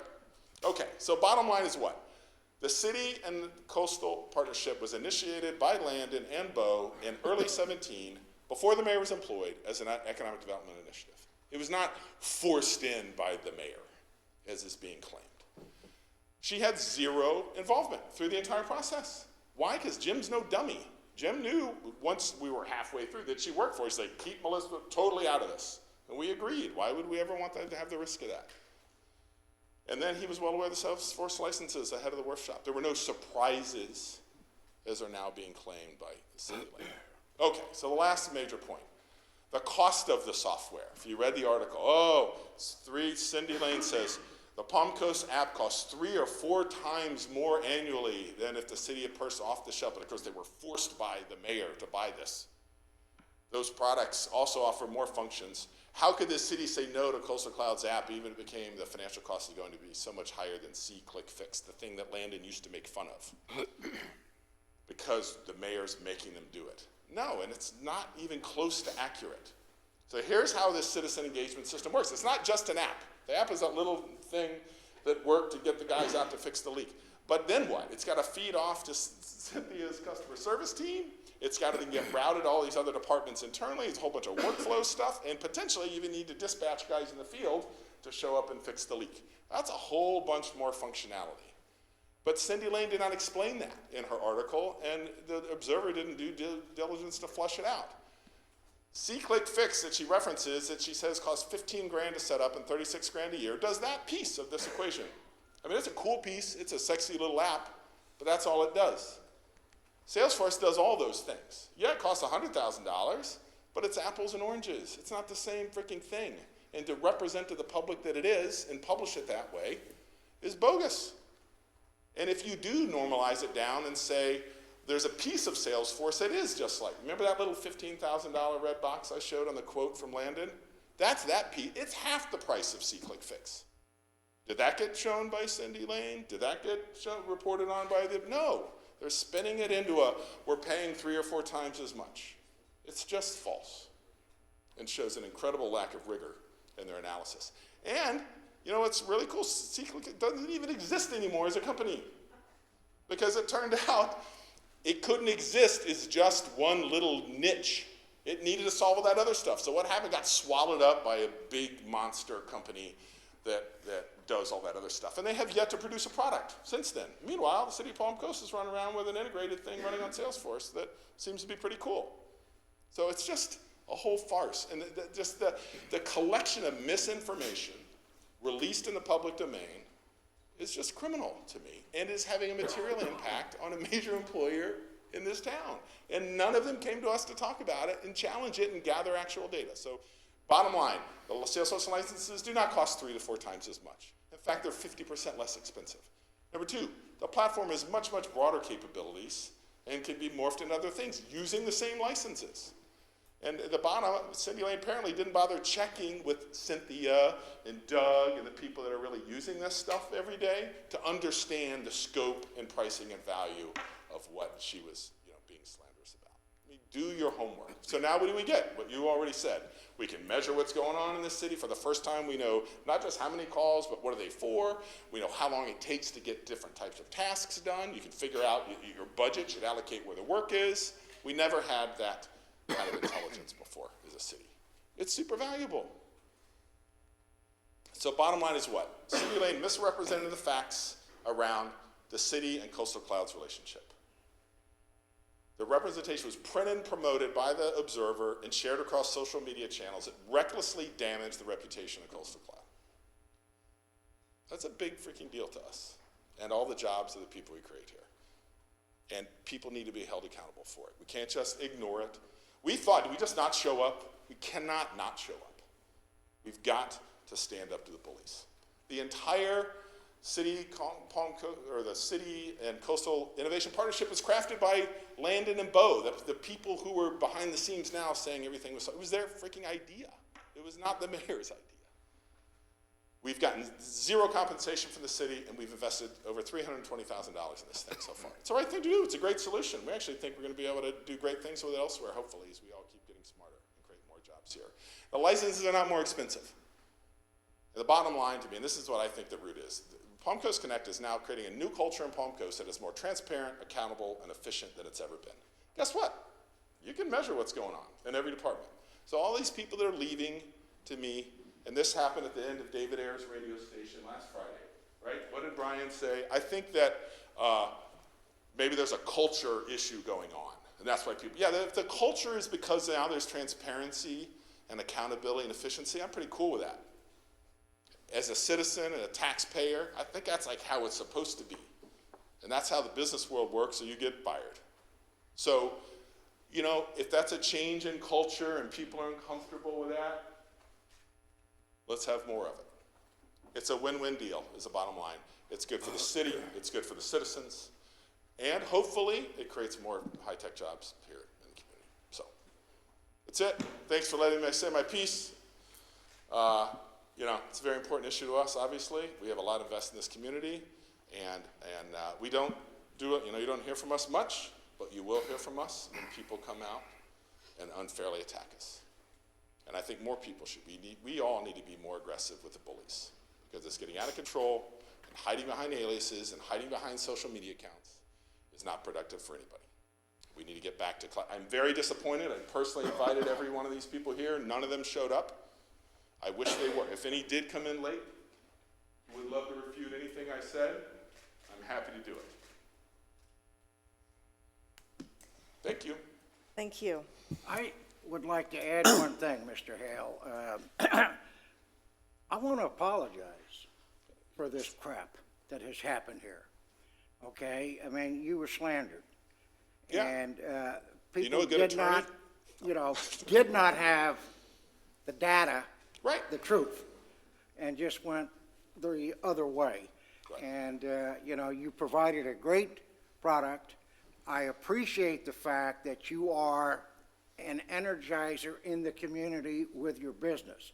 You are the forefront of the new technology. for all of us. And so we all benefit. And trust me, I looked. I bet you I did. looked under every rock and under every sand rabbit or I would have whatever. too. And you're clean as a whistle. Yeah. That's why I'm so pissed. Yeah, and rightly so. It should have never been published. But the damage has been done. I don't know what to do about it now. Yeah, well, that's How it something that you rolls. gotta take a Welcome look to at. political season. I'm Right. gonna go back to business. Well, yeah, let's Stand just up. move forward. No, we gotta hold these people accountable. We Well, cannot that let you do. false statements go without making it uncomfortable. But thank you for Thank your you. outstanding presentation, because I know for me and Eddie, Yeah, this is you're good, right here, yeah. because we now know the whole Right. And if you history. get any more data that in any way, I want you to come to me and we'll talk about it. Oh, absolutely. Okay? Yeah, And sure. we'll be totally straight. But this, Yeah. I went through everything. And this is how it really went down. And it's not just, it's slanders to her. Oh, that's right. And the people, that is wrong. It is morally wrong. It is- Here's the misperception, because she's the mayor, there is an assumption, wrongfully, Yeah. but the assumption is that it's Some unethical improper- for her to be that close to this. And it's wrong, because you've been separated. You've been isolated from this stuff. I'm convinced of that. And, Yeah, the record yeah, shows that. right. Okay. And I know Mr. Morton wants to make a comment as well, a statement. I did, and thanks for bearing with me, council, while I'm more colloquial and verbose than I usually am, which is enough. But I thought it was important to speak from the city and the employee perspective, because I think there was 3 facets to this event and to what happened. And I've had to walk the halls of City Hall for the last several weeks with very uncomfortable people, concerned people, confused people, very much similar, I'm just going to assume what's happened in your organization. Yep. And so it's important for me to speak about a few things, if council will indulge me, and to let the community know a couple of things. First of all, I want to be very clear, the agenda, believe it or not, the council doesn't control the agenda. That's the way our form of government is set. So when these things went on months and months ago, wasn't the mayor or the council asking them for to be on. It's the city manager's prerogative. I want to be clear about tonight. Me asking you to be here was my prerogative. I get to set the agenda, not the council. I was hired because there was a need for change, and that was a constant conversation I had with dozens and dozens of community members when I came in, both to interview, and the first week I was on the job at the state of the city, the first interactions I had with all the clubs I traveled to, all the citizens I met, it was, we're not business friendly, we're not citizen friendly, we don't listen, what is wrong with the city? How are you gonna fix the city? Part of that was an organizational culture that manifested in cultural norms we all know about. Part of it was reflective of the very large volume of work. We are a growing city. We have a lot of work. We have 10,000 calls a month or more come in, on top of all the other interactions that we are proud to have with our citizens in this community. And we were doing it on paper, and we were doing it in antiquated ways. And that's no reflection on staff. That was the way the culture had developed. I was told there needed to be a cultural change in the city. This is from the community, not from the council. This is from the citizens of this community. And I came out early out of the gate and said, we're going to make people the purpose of our work, not a distraction to it. And that was a new philosophy. And I think that philosophy is, in fact, guiding our internal and external interactions all the time, 100% of the time. And I hear citizens tell me that all the time. So we come to this fact of change, and change is extraordinarily hard.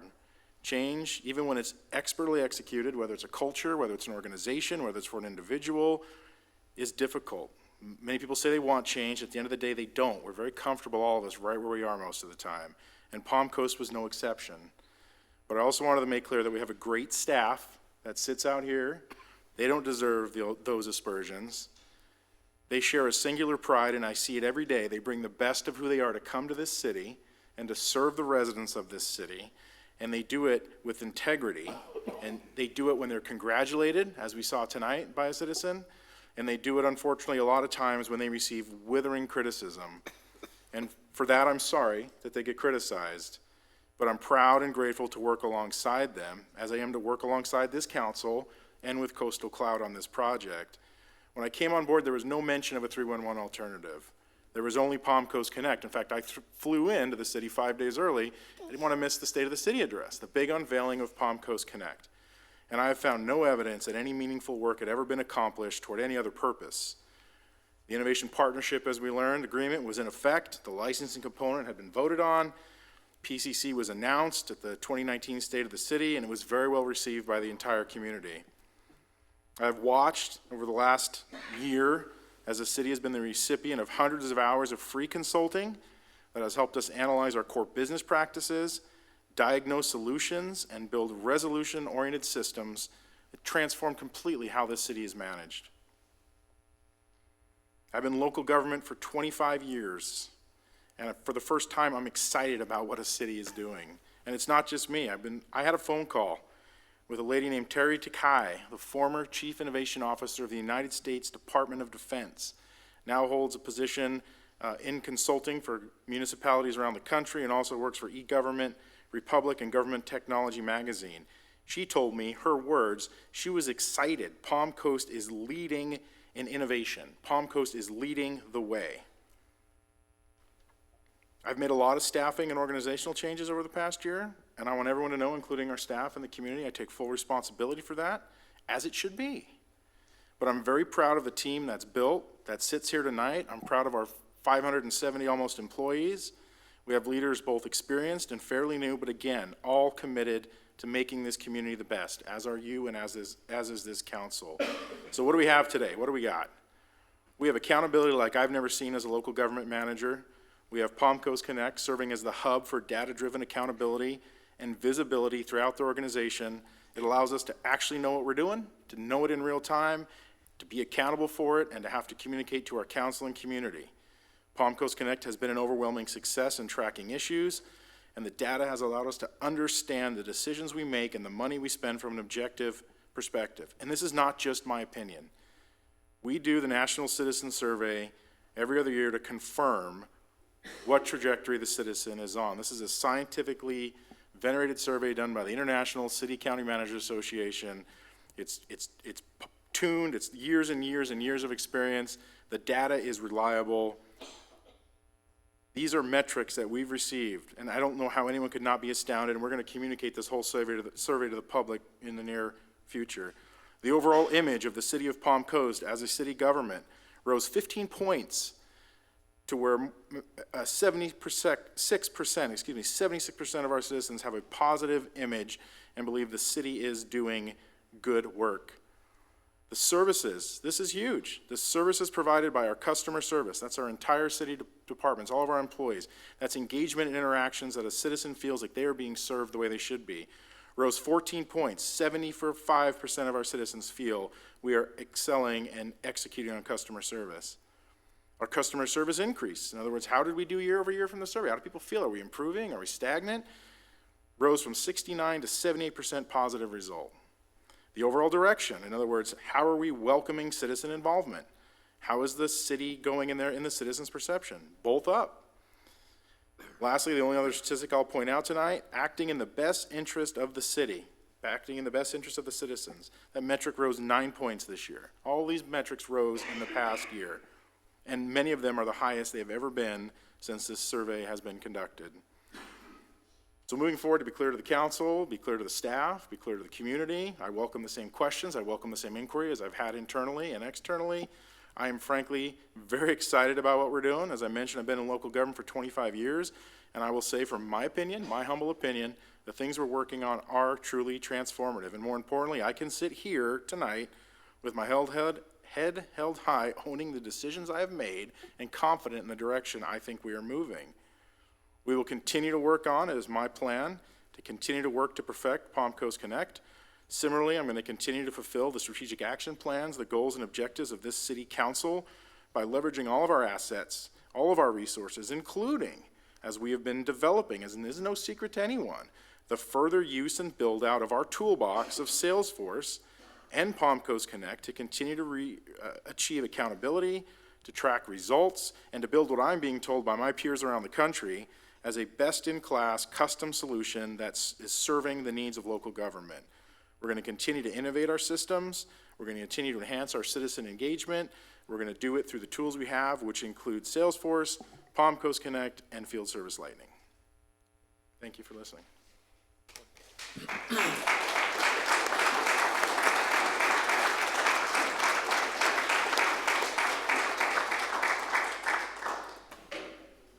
So I appreciate the public's time and patience in this very lengthy conversation. To the Citizens Academy, normally we don't have these lengthy, conversations back and forth, but I certainly appreciate your participation tonight. And I hope this clears up definitively any kind of conversation that was going on in this community that was very misleading and frankly, very inappropriate. So I am excited to move forward. I think the data and the results are driving better decisions, not only for us as a council, but to better serve our people in our community. And that really is what our role is. And I just wanted to say thank you to Coastal Cloud. Thank you very much. Okay.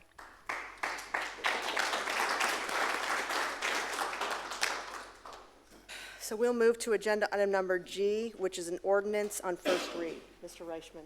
Mayor, Council, this is an ordinance of the City of Palm Coast, Florida, establishing a temporary moratorium on the review and consideration of applications for approval of small box discount stores throughout all of Palm Coast, requiring the Planning and Land Development Regulation Board to initiate a review of the city's comprehensive plan and land development regulations regarding small box discount stores and to report this, to the City Council regarding its recommendations, providing for the purpose and intent for accepted development, providing for the duration of the moratorium, providing for one possible time extension, an administrative remedy to assert vested rights, for severability, for non-codification, and providing for an effective date. Mayor, Council, this is the first reading. Mr. Morton. Yes, thank you, Honorable Mayor, City Council. We do have a presentation tonight from Jason DiLorenzo and Ray Tyner to bring us up to speed on what happened with Planning Land Development Regulation Board, where we're at, and more importantly, where we expect to be very shortly in relationship to this proposed moratorium. Good evening, Mayor, City Council. Jason DiLorenzo, Chief Development Officer. I just have a short presentation for you this evening on what we've accomplished so far and the remaining timeline for the moratorium.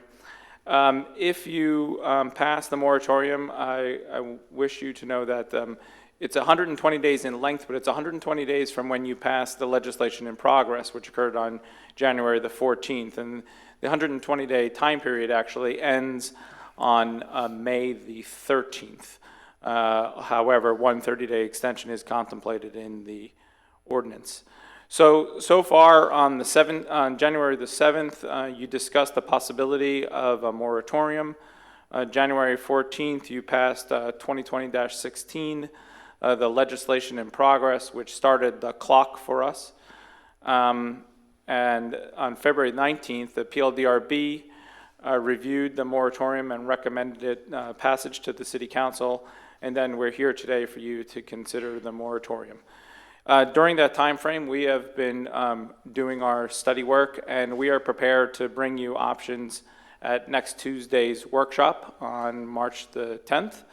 And then if you decide to make some changes, then we have a PLDRB hearing scheduled for the 18th, first reading for City Council on the 7th, and second reading on the 21st, and then the moratorium will end. I want to show you a little bit of what we've been studying. And the map on the left is, and I apologize, it's hard to fit the whole city on a map, but the map on the left is all the commercial zoning districts in the city, red being COM 1, blue COM 2, and green COM 3. And then you see that blue box to the north area, and then I have a blow up on the right there. And those are the type of areas that we're looking at. Those are COM 1 zoning areas, which are really tucked into our residential neighborhoods. And so we're looking at several things, but those are the types of issues that we're really looking at. And we don't really have more to show you at this point, but we are prepared for a full presentation next week at your March 10th workshop. the map is helpful. I think it helps provide a visual of where the small box stores could be located. And I think this conversation started on the basis of taking a moment and analyzing this. So I appreciate the time and effort spent by our planning department trying to understand how this would change our community in our neighborhoods, and does that make sense or not. So we have yet to hear a conversation. I'm encouraged that this has moved so quickly, and the options, hopefully, that you'll provide will give us certainly a better understanding and scope. Council, any questions on this item? I have no wait for March 10th. Yeah. Well, I want to mention that when I went out for the recruitment of some aviation businesses, we addressed 80 companies throughout the snow belt, and then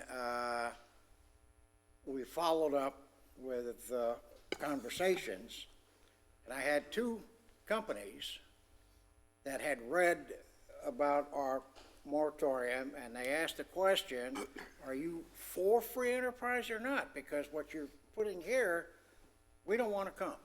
So I've lost 2 potential corporations to move here.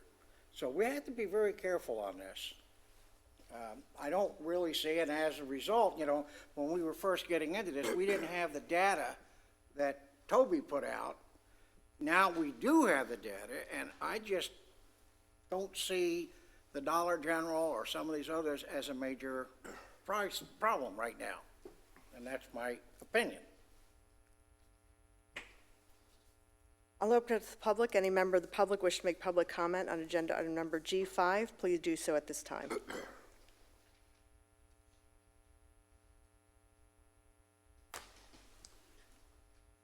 Jack Cowell, Palm Coast. Mr. Lorenzo mentioned something about putting these stores in a residential neighborhood. I want to bring your attention to the gas station on Pine Lakes Parkway in the middle of a residential section. And when you built that, I was told that the man owned the property and he had a right to do with his property as he felt like, as long as it was in the zone area. These people that are building their small box stores, as you call them, they are, in my opinion, doing a service, a great service for the people of Palm Coast. Now, I don't know what kind of income you people have, and I don't care, because what you do is your problem, not mine. But there are people in Palm Coast and the surrounding areas that would like to come in and buy a loaf of bread for half $1 than $1.29. Now, what you're doing, you're putting a moratorium, and you're telling us, you 5 people standing up, you're sitting there, and you're telling us where to shop, what to buy, and who stays in business. Now, if I want to go into a general store, that's my business, not yours. If a man wants to open up a store and he's got the zoning, that's his business, not yours. If as long as he's within the laws and the regulations, he has the right to go into and open a business. Not you're there to tell us where we're going to shop, who's to open the store, and why. Now, I've got to quit because I'm getting nervous. Next speaker.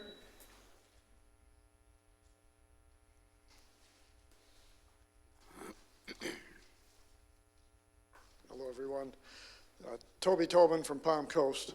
I strongly oppose the moratorium and any contemplated ordinance for the following reasons. 1, the city has forecast a food desert caused by the unbounded proliferation of dollar format stores.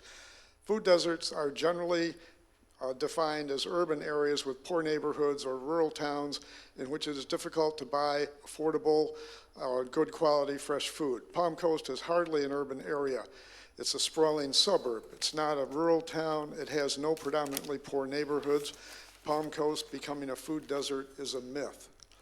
2, a concern about dollar store formats on every other block has been raised. In the roughly 30,000 acres that define Palm Coast Population Center, there are only 6 dollar format stores. That's 1 per 5,000 acres, or 1 per 7.8 square miles. Only 2 building permits were issued in the past 2 years. None has been applied for or had been applied for at the time the moratorium was issued. There are plenty of other fresh food options within the city, including 3 Publix, 2 Winn-Dixies, a Walmart Supercenter, a Target Superstore, an Aldi with another Aldi on the way. There are at least a dozen mom and pop grocery stores, ethnic markets, and farmers markets. 4, if the ordinance was truly aimed at eliminating the type of, quote, unhealthy processed foods, unquote, attributed to causing food deserts, then gas station convenience stores and chain drug stores would not be carved out of this ordinance. 5, I grew up in the food business. One of my brothers was a CEO of a $30 billion plus retail food and distribution company.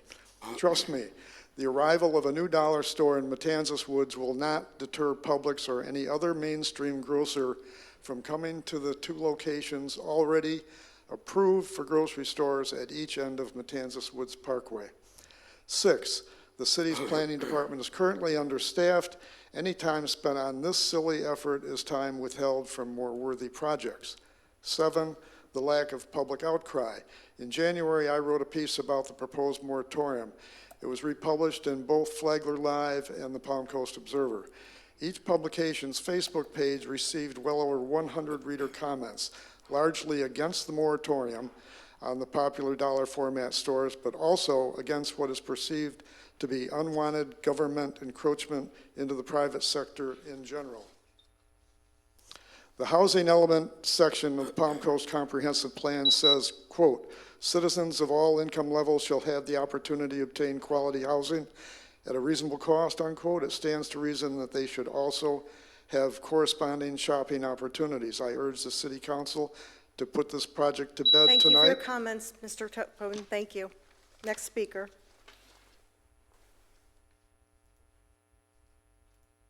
Seeing none, I'm going to close public comment, take it back to this council for discussion, or entertain a motion.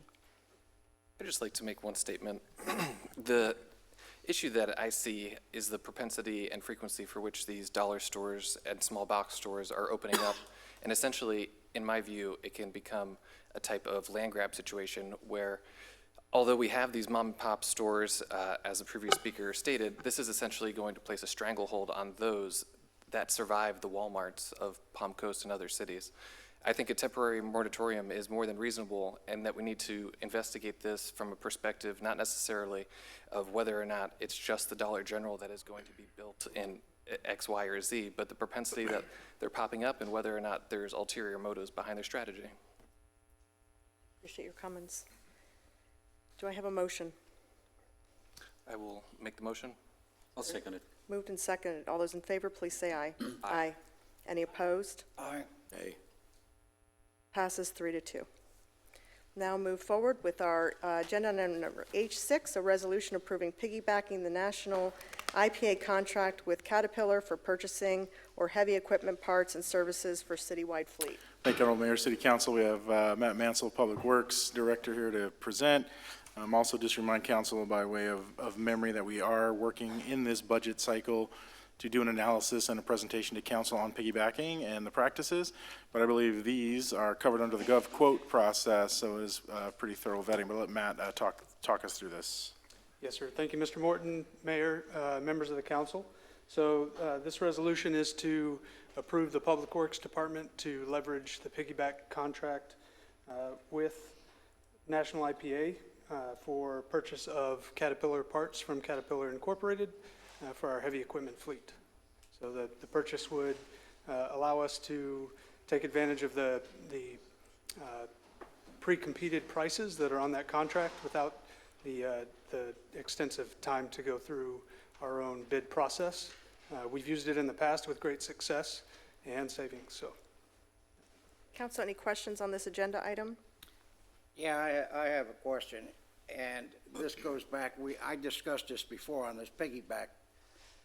I want to be sure that when we piggyback with another city, that we know for a fact that this is the cheapest price that we can get what we're looking for. That our staff has done their due diligence, that they've gone online and they've checked under every nook and cranny to make sure that we're right where we should be.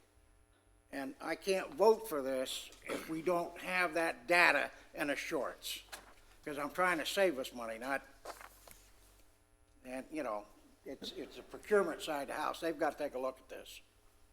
I understand, Councilman Howell. So this particular piggyback is one National IPA does with multiple other municipalities leveraging it. So I do know it was competed widely, and we have seen savings ourselves as a city with this exact contract in the past. So this one was renewed, the same kind of competition was used, and I do have great faith that we would see savings. All right, I trust you as Master Sergeant, Senior Master Sergeant. Any other questions or comments at this time? None. I'll open up to the public. Any member of the public wish to make public comment on agenda item number H6, please do so at this time. Perry Matrano, London Drive, Palm Coast. I'm in support as a taxpayer, of this particular way to purchase, because as a former, government employee, it was always very simple and trustworthy of the different organizations that you could purchase from, like Florida Sheriff's Bid or any of the others. And when you have that, it takes out that maybe, did somebody do something wrong? It's something not right. But we have to have all of these big presentations to try to defend people. So this is a very good thing. It was a good thing for the city. So that's my 2 cents. And my taxpayer money. Well, I just want to be sure that what happens is that our staff doesn't become complacent and just take this thing because it's out there. Well, we'll just hook onto that piggyback contract. That's all I want to make sure, that we're doing the right thing. Next speaker. I'll close public comment, take it back to this council, entertain a motion. I'll make it. I'll second it. Moved and seconded. All those in favor, please say aye. Aye. Any opposed? Seeing none, it passes unanimously. Agenda item number H7 is a resolution approving piggybacking of Omnia Partners contract with AutoZone Parts for the purchasing of auto parts and supplies for city's fleet. Thank you, Mayor. If I could start just really quick, Honorable Mayor, City Council, I do want to point out one thing on this contract. And when I was doing my work on the agenda this week, the previous company, which is National IPA, this company, Omnia Partners, and a third company called U.S. Communities, who all did this type of purchasing, have now merged. So all of this says and it's disclosed in the agenda, but just want to bring it to your attention that this is with Omnia, National IPA, and U.S. Communities are now all the same company. So we are in essence doing business again with the same company. Thank you, Mr. Morton, Mayor, Council.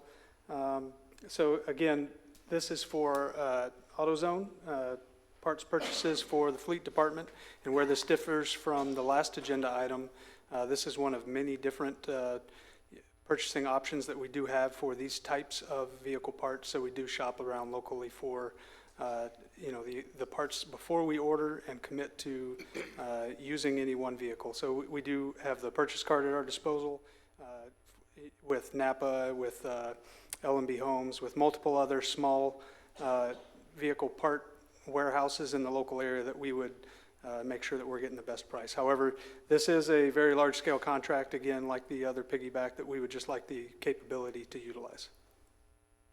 Council, any questions or comments on this item? Any member of the public wish to make public comment on agenda item number 7, please do so at this time. Seeing none, I'll close public comment, take it back to this council, entertain a motion. I'll make it. I'll second it. Moved and seconded. All those in favor, please say aye. Aye. Aye. Any opposed? Seeing none, it passes unanimously.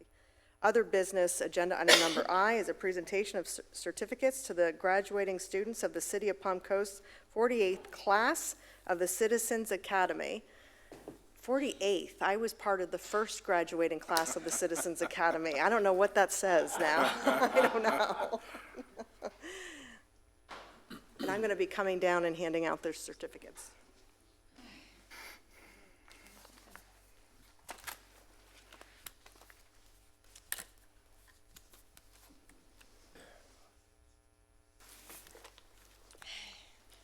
So I'll call your name, and then you will come up and get your certificate. This side's fine. David Bowman. Okay. Gary Burshart.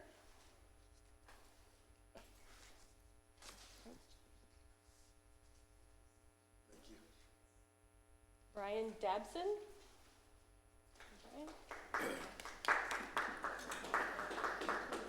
Esther Dabson. Marilyn Devnis. Let's see here. Tim Donahue.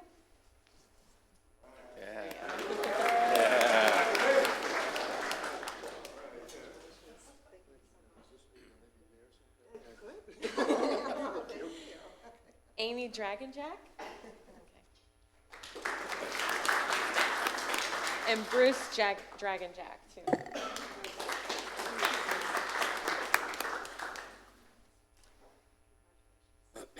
Zelia Giuliano.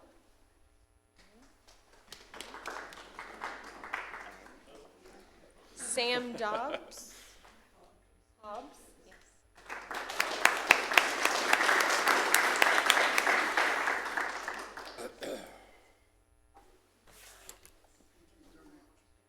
Terry Jalbert.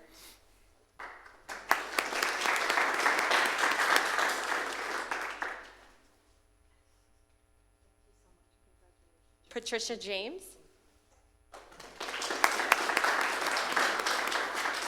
And Robert James.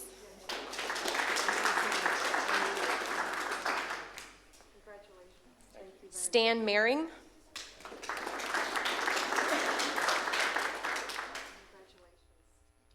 Perry Matrano.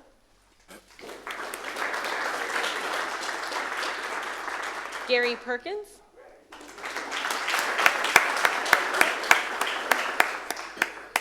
Marion Petruzzi.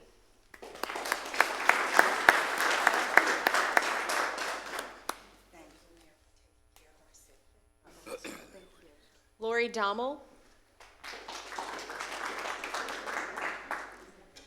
Carol Seacrest.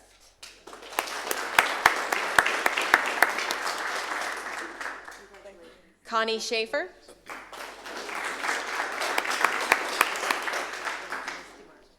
Cindy Tetrault. Paul Tetrault. Yes. Good to see you. Congratulations. Thank you very much. Nicholas Trezano. Mark Woods.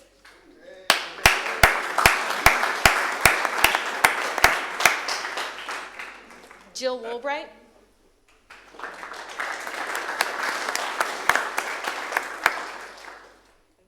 Karen Denkus.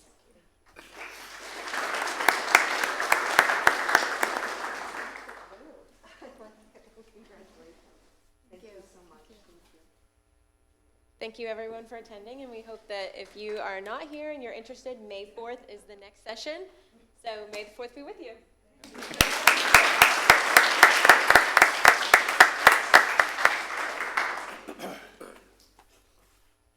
Okay, we'll now move to public participation, which is a time at the end of the agenda. If someone would like to speak on an issue that's not spoken at the beginning of the meeting, you have up to 3 minutes, and please state your name for the record.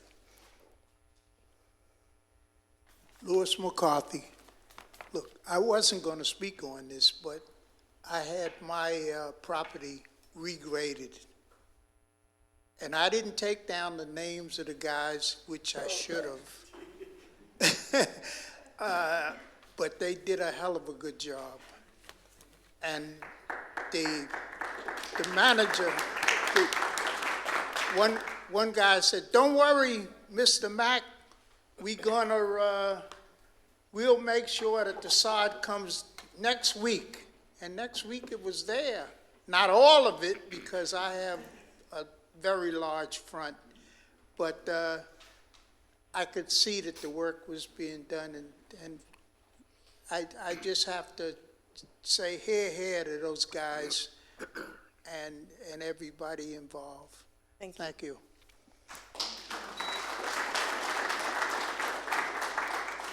Speaker? Gary Perkins, and I just wanted to, commend the City of Palm Coast for putting us through the Citizens Academy. I think I can speak for the group. We learned very much, but also, it kind of gives us an inside look at all the workers of the city, and I can commend everyone that works very, very hard for, the city and what they do. So I definitely appreciate you guys back there. I appreciate you guys up here, and hopefully we can continue on the right track with Palm Coast. Thank you. Thank you.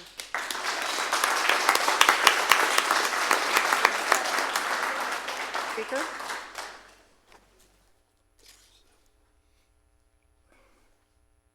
Jack Cowell, Palm Coast.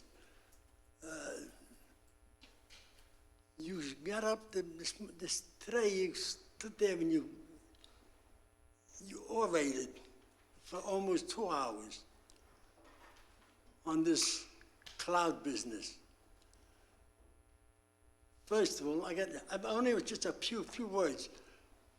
The crux of the blame of all this discussion that you've had today falls on one person or one organization, and that's the media. If Cindy Lane sent in a letter and you found it, like you say, it was a bunch of lies, it was up to the media, and it's up to the media. Before they print, they're supposed to print fact. Now, if they printed a letter that Cindy Lane lied and said all these things you're saying, they're responsible. It never should have come out to what it did today. If the letter didn't come into the newspaper, nobody would have had anything to say about it, and it would have died a slow death.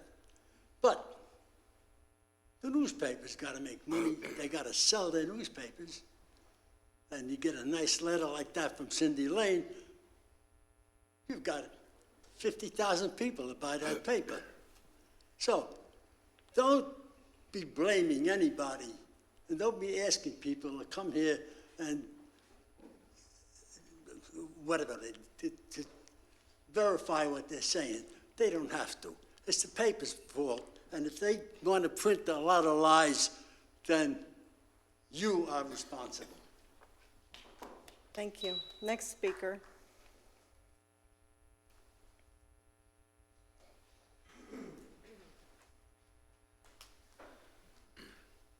The one on your left. This one? Yeah. My name is Jill Woolbright, and I just want to say thank you. I have lived in the county since 1989, way before we were ever a city, and I've been through all the changes. And I worked and retired in the fall as a Flagler County School Board teacher after 29 years. So I've seen what's gone on in this county for a long time. I'm very excited about the Coastal Cloud and the relationship, especially that they have with the school board and the flagships. I mean, that's just a win-win for this county. I'm very grateful that you have the citizenship and that I actually retired so I could actually attend after all these years. I also said at the school board meeting today, so, you know, I'm getting all my civic time in now that I retired. Matthew Morton, I just want to say that the climate and the culture of this city has changed. And I didn't realize it until I came and went through each of these departments, and it feels different. Every city, I mean every city employee, every department that we went through were eager to please, dripping all over us like we were kings and queens going through this city and excited to share their knowledge about their city and our city. So I'm really proud, and I don't know how in the world we got a vice mayor that is a genius that he is. The first time I heard him speak the other night, I was like, this young man is intelligent. We need to keep him. So thank you very much. Kudos to the city, and keep doing what you're doing. Thank you.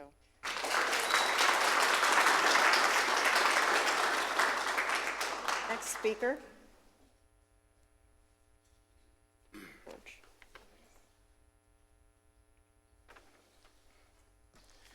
Ed Fuller with Palm Coast. What I'm concerned about is this thing with Coastal Cloud is it's an economic development issue. When a business has their name in a unfavorable light, it kills them. And that headline, unfortunately, lives on in perpetuity. Can't be taken back. Unfortunately, in Flagler County, we had another business where the citizens made some claims about Sea Ray, and we saw what happened to them. They left. 417 jobs. Do the math. We've never recovered from that either. Now, Coastal Cloud, I'm not Mr. Organizer, I'll tell you that, but as a citizen of Palm Coast and Flagler County in the United States of America, I'm going to try to organize something maybe citizen-oriented. Maybe we can have a Coastal Cloud Day, not necessarily has to do with the city of Palm Coast or Flagler County, but I'll tell you what, we do care that you're here. We do need innovation, and I could feel the heat from you all coming, and the restraint that you showed tonight was amazing, and well, you should be. But I'll tell you this much, in this city and in this county, there is a sea change here. There is a culture change, and it's prevalent in the city council, the city manager, and the employees here. And I know the citizens of Palm Coast really do appreciate it. Are you kidding me? Kids will go crazy for technology to be an intern in your company. And also, I used to work for Valvoline. If I could help you in any way, because we don't want to lose you, and I mean that in all sincerity. I've seen it happen here, and we never did recover from those 417 jobs, manufacturing jobs that are gone, because of the besmirchment of the corporation. And I apologize for giving my back and not addressing you all. But it is an economic development. It truly is. And it's a culture thing along with the city employees. It's like, okay, so where do we go now? Well, the past is past. You can't regain it. You can only go to the future. So rather than cuss the dark, let's light a candle. I don't know how we're going to do it, or how I'm going to do it, but I'm going to try. And if it's possible, maybe I'll come back to you. I may need a permit to have a Coastal Cloud Day in one of these parks or something like that, because we do appreciate your corporation. We do appreciate your leadership. And God bless you for sitting there. And I'll be quiet. Thank you so much for allowing me to talk.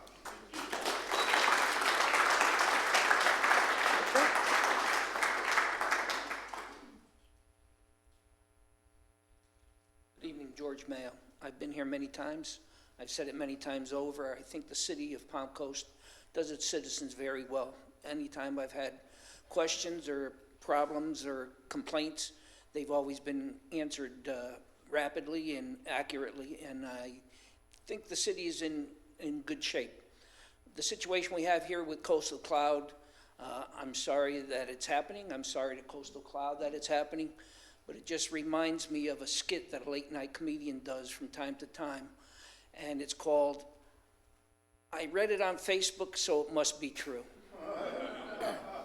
And this kind of exemplifies that in the society that we're in. Somebody could go online and say, as you said, some guy didn't really mean it, but he just forwarded it 50,000 times, and that's the society we're in. Unfortunately, this happens, and I hope this is put this to bed and we can go forward. Thank you. Thank you. Next speaker.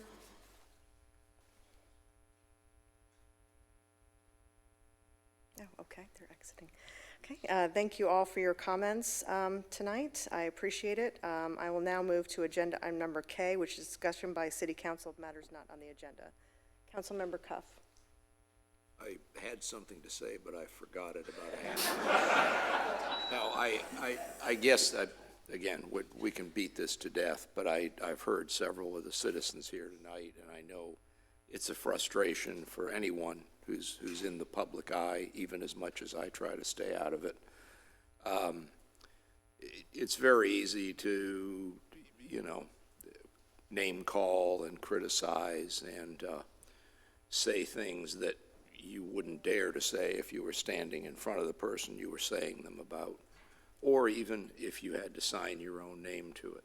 So I'm always more than happy to hear somebody tell me how dumb I am as an elected official or anything else, as long as they have the courtesy to either tell me to my face, or if they want to send me an email, I can do that now. I'm not up to Coastal Cloud standards, but I'm pretty good at email.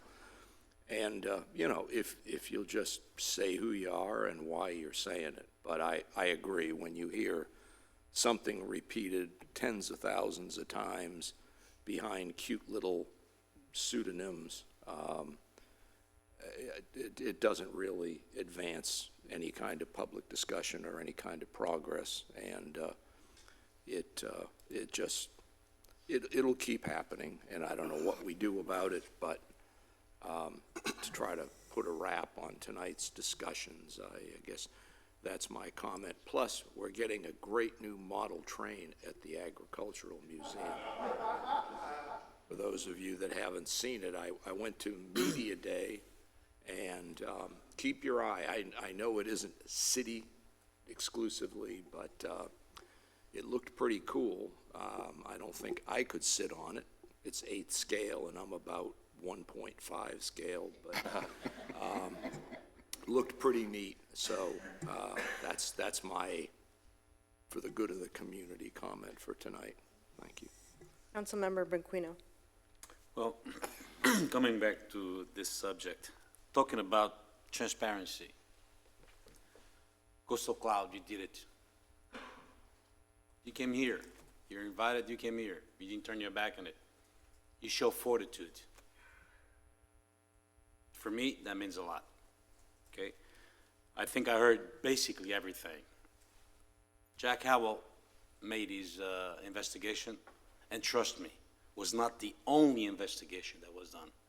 Was more than one, more than two, more than three that I know of. And they all pleased me. So, I'm not here kissing butt, but I have to use this language. It's just that what I heard here tonight, once again, made you guilty of nothing other than being kind to the city. And for that, I thank you. Okay? Congratulations to the 48th class. And I apologize. I wasn't here when the day that I was supposed to talk to you. I had an emergency in Jacksonville. Actually, it was not Jacksonville. It was Atlantic Heights, whatever you call it, that I had to go there. For that, I apologize. But then again, you probably won't understand me anyway. So therefore, good luck, and thank you for giving us the honor of learning with us. Thank you. Vice Mayor Clufus. Yes, 3 quick points. First, I wanted to recognize Coastal Cloud for coming out and supporting your mission statement and just defending yourself, which obviously very fond of that position that you take. And also that in order for the city of Palm Coast to move forward and offer technology opportunities, we need to ensure that we are creating an ecosystem that supports technology businesses and companies inside of our local area. That's one of the key components, so thank you. 2, I would like to congratulate everyone who is part of the Citizens Academy. I am certain that you will go on to be advocates for the city, and that I thank you for.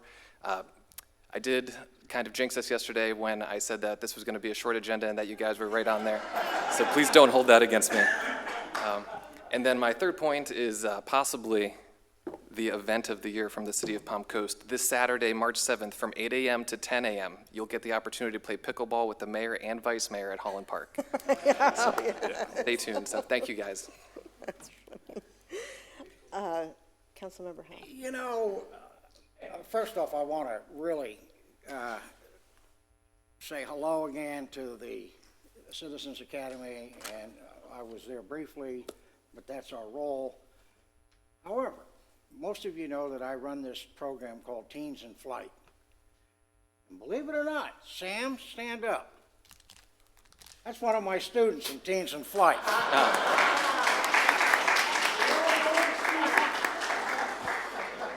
And the other thing that, again, I wanted to share with my colleagues that in about 2 weeks I'm heading off to Harvard again to finish up my program in the public leadership sector.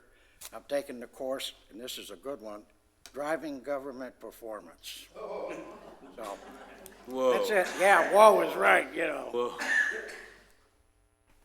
I would just like to also congratulate the graduating class of the Citizens Academy. I really appreciate when our residents come out and participate in this. I think there's real value in connecting with our residents and helping them understand the complexities of local government. So thank you for your time, your effort, and hopefully now you can become true ambassadors of the city and help educate and inform your neighbors, your other organizations if questions arise. And, you know, thank you for the patience of our city staff this evening. Going through this lengthy conversation was necessary. Again, hopefully we can put this behind us, although the damage has been done. You know, it's unfortunate, and I really, really do appreciate actually having a local company that has not only driven job opportunities locally, but has provided an invaluable service to our community.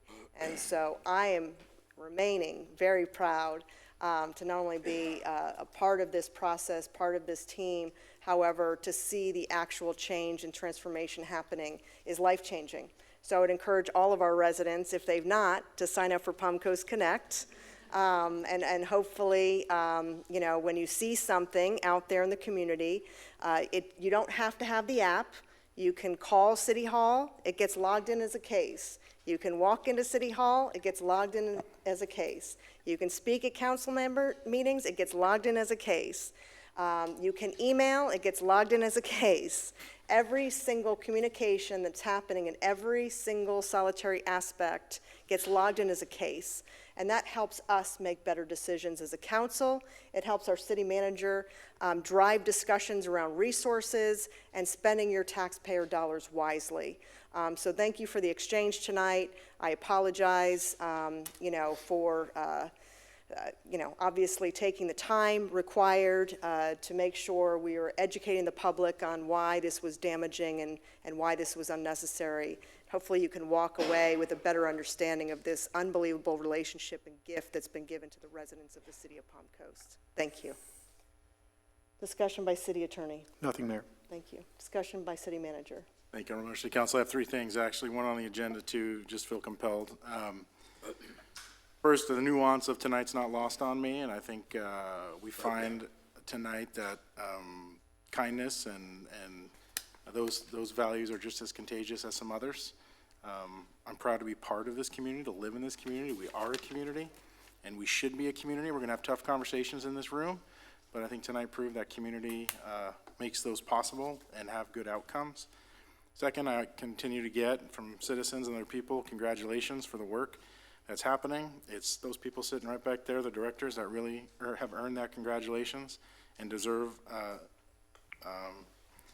those kind words. They're the ones who do the hard work every day. I'm just privileged to be a part of that. So I want to be clear, and I need to do a better job of thanking the amazing senior staff team that we have. Lastly, we do have tonight Captain Thomas Asconi, Chief Gerald Forte. We also have Jonathan Lord here tonight. I believe he managed to make it through. We've been talking for some time behind the scenes with council, just briefing. I've been briefing you about COVID-19, where we're at. We had placed this on the agenda last week, not knowing that the governor would declare state of emergency over the weekend, public health emergency late at night. So we carried on with this conversation. We have more meetings with Jonathan Lord tomorrow. I'm going to let these folks talk to us from an emergency management and emergency services perspective. I'm going to tail on when they're done about what we're doing and considering here at City Hall from an operations perspective. Captain Asconi, I believe you're leading us off tonight. Mayor, Council. Good evening, Mayor and Council. I just wanted to talk a little bit about our relationship. I'm glad Jonathan's here. Jonathan is our emergency manager. He's the county emergency manager. And what his responsibility is everybody in this community. He oversees all the disasters and the things that go on. So when I introduced Tom as our captain and he's our city emergency manager, he's our catalyst. About a year and a half ago, we decided that we wanted to send somebody to a school that could actually speak EM with people in the county. And we decided it was going to be Tom, and he went to a month and a half worth of training up at the Fire Academy up at Emmitsburg, Maryland, and he is a certified basic emergency manager. And he's our liaison from the city of Palm Coast to the county, and anything that we have that goes on, there is one person that deals with Jonathan. Jonathan deals with Tom. Tom comes back and disseminates the information. And you build these relationships before an event occurs so that when the event occurs, everything is seamless and streamlined. It's kind of before a hurricane comes, you want to have everything all set up. Same thing with what we're going to talk about tonight. The ongoing communications that go on between the county and all of the cities and all of the citizens has to flow and has to flow smoothly. And I'm very happy that Captain Asconi has taken on that responsibility a year and a half ago, and now they're working together in their joint functions in our regional response. So I'll turn it over to Jonathan and Tom to give you an update. Thank you. Mayor, Council, briefly just want to talk about the coronavirus. As we all know, in late 19, it was started in China. The coronavirus is a crown-like spiked surface on a virus. It's transmitted from human to human and now from animal to human. The coronavirus causes many illnesses, from the common cold to MERS and SARS, which we've had around for quite some time. The new strain, the SARS-CoV-2, or the now known as the COVID-19 disease, is the new virus that we're dealing with now. In the United States, we've had 60 confirmed cases, of which six fatalities. It's transmitted through droplets from somebody coughing or sneezing, so it can be transmitted from somebody from as close as 6 feet away from you. There is testing available by the CDC, and Florida has 3 testing sites in Miami, Tampa, and Jacksonville, and that's reducing. That is reducing the time Florida citizens are being notified by 2 to 3 days. It's decreasing the time of a notification for us in our state. There is no vaccine for this disease at this time. The best way for prevention is hand washing, 20 seconds. If hand washing is not available, use alcohol-based solvents. Avoid touching your eyes and your mouth before washing your hands. If you're sick, stay home. If your kids are sick, keep them home. The disease is producing symptoms of a fever and severe shortness of breath. There's one more, I'm missing it. In the state of Florida, we have 2 confirmed cases, one in Hillsborough, one in Manatee. However, I believe tomorrow we're going to have a 3rd case in Hillsborough with the spouse of the person that was infected. The state has authorized a public health emergency, and that gives the state health officer the opportunity to quarantine and keep people at bay. What are we doing here in the county? The county health department is leading this cause. The emergency management is supporting the response with planning, coordinating, collaboration with our partners, and they're producing a lot of public messaging. We have a collaborative working group, a pandemic work group, that includes many agencies, the health department, Advent Health, local municipalities, the school district, law enforcement, and fire department. Here in the city, we're educating the employees on the virus. We're urging employees to stay home if they're sick. As a fire department, we've been instructed by the state not to dispose of any PPE that has an expiration date. We're also looking at decreasing the amount of responders responding on flu-like symptom calls. Typically, we'll respond 5. We're going to look at having 2 go in the room and treat the patient for flu-like symptom calls. Also, the messaging going out is if you have flu-like symptoms, do not call 911. Go to your local healthcare provider. And we are continuing monitoring this daily. Mr. Wood? Thank you. And just to build on what both gentlemen have said, this, the public health side of this is led by the Flagler County Health Department, which is an interesting name of a department because they're actually a state agency. It is the Florida Health Department's Flagler County office, but they commonly go by Flagler County Health Department. So they are the ones in charge of the public health side. They have the legal authority to do so. They provide all of the public health messaging. If there's quarantining, if there's any testing, they run that as a branch of the state health department. What we will do here locally is prepare for potential impacts in our community. What I told the county commission yesterday, it's not a matter of if, but when. The coronavirus will be here in our community just like the flu is here in our community. At the end of the day, the coronavirus pretty much is like the flu, and the people that it adversely impacts are the same people that get adversely impacted by the flu, those with weakened immune systems, the very young and the very old. So those are the ones that will disproportionately see impacts from this disease or when it does come into our community. We will see economic impacts throughout the world. We're starting to see that already. The stock market's already fluctuated. Mainly that's because of supply chain disruptions. China, as you've all seen on the news, has a huge problem with this, and it's spreading very rapidly there. I would not say they have the same kind of healthcare system as we do, so I would not think we would have the same kind of impacts and the same scale you're seeing there. But the fact that almost everything we all touch around here is made in China in factories impacts factories being able to produce those things in China because they're reducing congregate facilities, such as factories and people going to work there. So that impacts companies here in the U.S. as well as everyone who tries to buy things in the stores here. So you'll you'll start seeing supply chain impacts. Also, as I think might have been a little bit of a theme tonight, there's some talk about social media. There's a ton of misinformation about this virus on social media. Again, it is readily shared, and people share it as if it's fact. The only facts that we recommend that people follow are from the U.S. Centers for Disease Control. Those are the exact same facts that Flagler County is sharing and that we're suggesting the city shares as well. So it's the CDC or the Florida Health Department, which again is just reiterating the same information, or the World Health Organization. They're all on the same page, they're all sharing the same information. In Florida, the State Surgeon General yesterday went one step further than what the Centers for Disease Control is asking for now. He has implored that people who have traveled overseas self-isolate for 14 days, whether they're sick or not. That is not something the CDC is forcing people to do. That is not something the state of Florida is forcing people to do, but is what the State Surgeon General has implored. If you've traveled overseas to a country that has high incidence of the COVID disease, and I'll tell you the next couple of months, there won't be a country that does not have that, including the U.S., that people take themselves and stay at home and self-isolate for 14 days, even if they are well. So that's going to have an impact on our travel industry, obviously. Cruise lines are already canceling trips. Airlines are already canceling tons of trips. So there are, here in Florida, I know down in South Florida, they've already had some international conventions cancel bookings. So this is going to have a heck of an economic impact. On the other side, those that sell things like hand sanitizer are going to make a mint on this. And I'll tell you right now, just looking today, it is impossible to find hand sanitizer right now in most stores, except for that one right there. So that's the life. No, just kidding. But it doesn't mean you should despair. Again, hand washing is more important than hand sanitizing. Hand sanitizing is a temporary stopgap measure that you should do until you can get to wash your hands. So hand washing is way more effective because it washes the virus away and down the drain. So you all are going to see impacts in your workforce as this spreads, just like a major flu outbreak.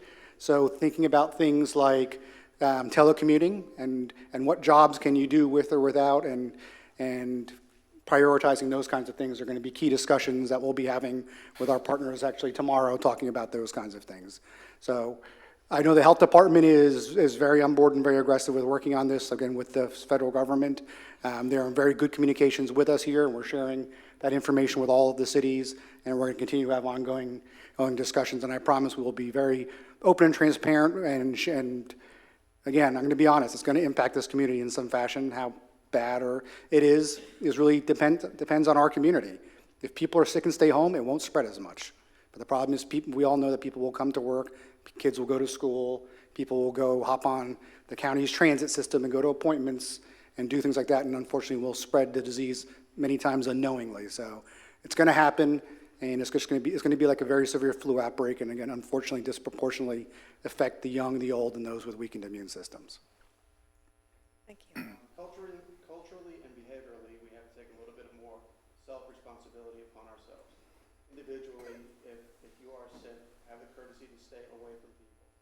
If people are around you that are sick, you probably want to avoid them.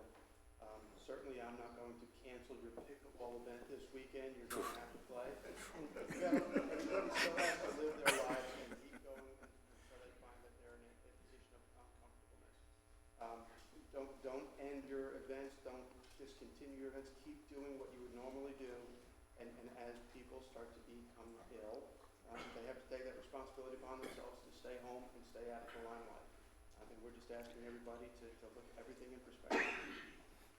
Unfortunately, and just the last thing, unfortunately, this is just the first, second, third, or fourth of many diseases that are going to pop up. We're such a global world today, our economies are so linked across the entire world. If it's not this year, if it's not COVID this year, next year or 2 years from now, it'll be something else. So just, I think the chief said it perfectly. Personal social responsibility, just when you're sick, not saying, it's just allergies and coming to work anyway, or I'm just going to take Tylenol for my fever's down. Well, you may have forced your fever down with medication. It doesn't mean you're still not sick. So it really is about a social change across the entire world about behavior. Thank you. And thank you for your update. I'm assuming you're working with our communications team to ensure we're working on every avenue to communicate this with our residents? Yes, so I was going to tell on really quickly. I know we're wrapping up. We are working with the communications team to that point. We're going to be highlighting approved resources and approved information to direct people to. We do not want to create another media or information stream, but we'll be directing people to the good information that we have.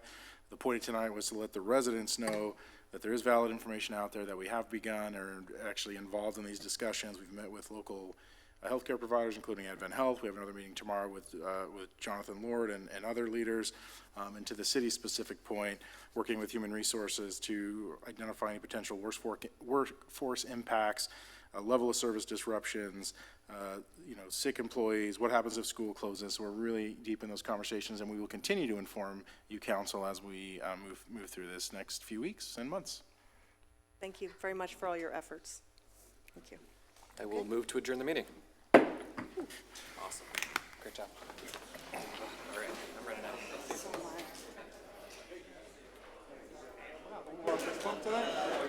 Just kidding.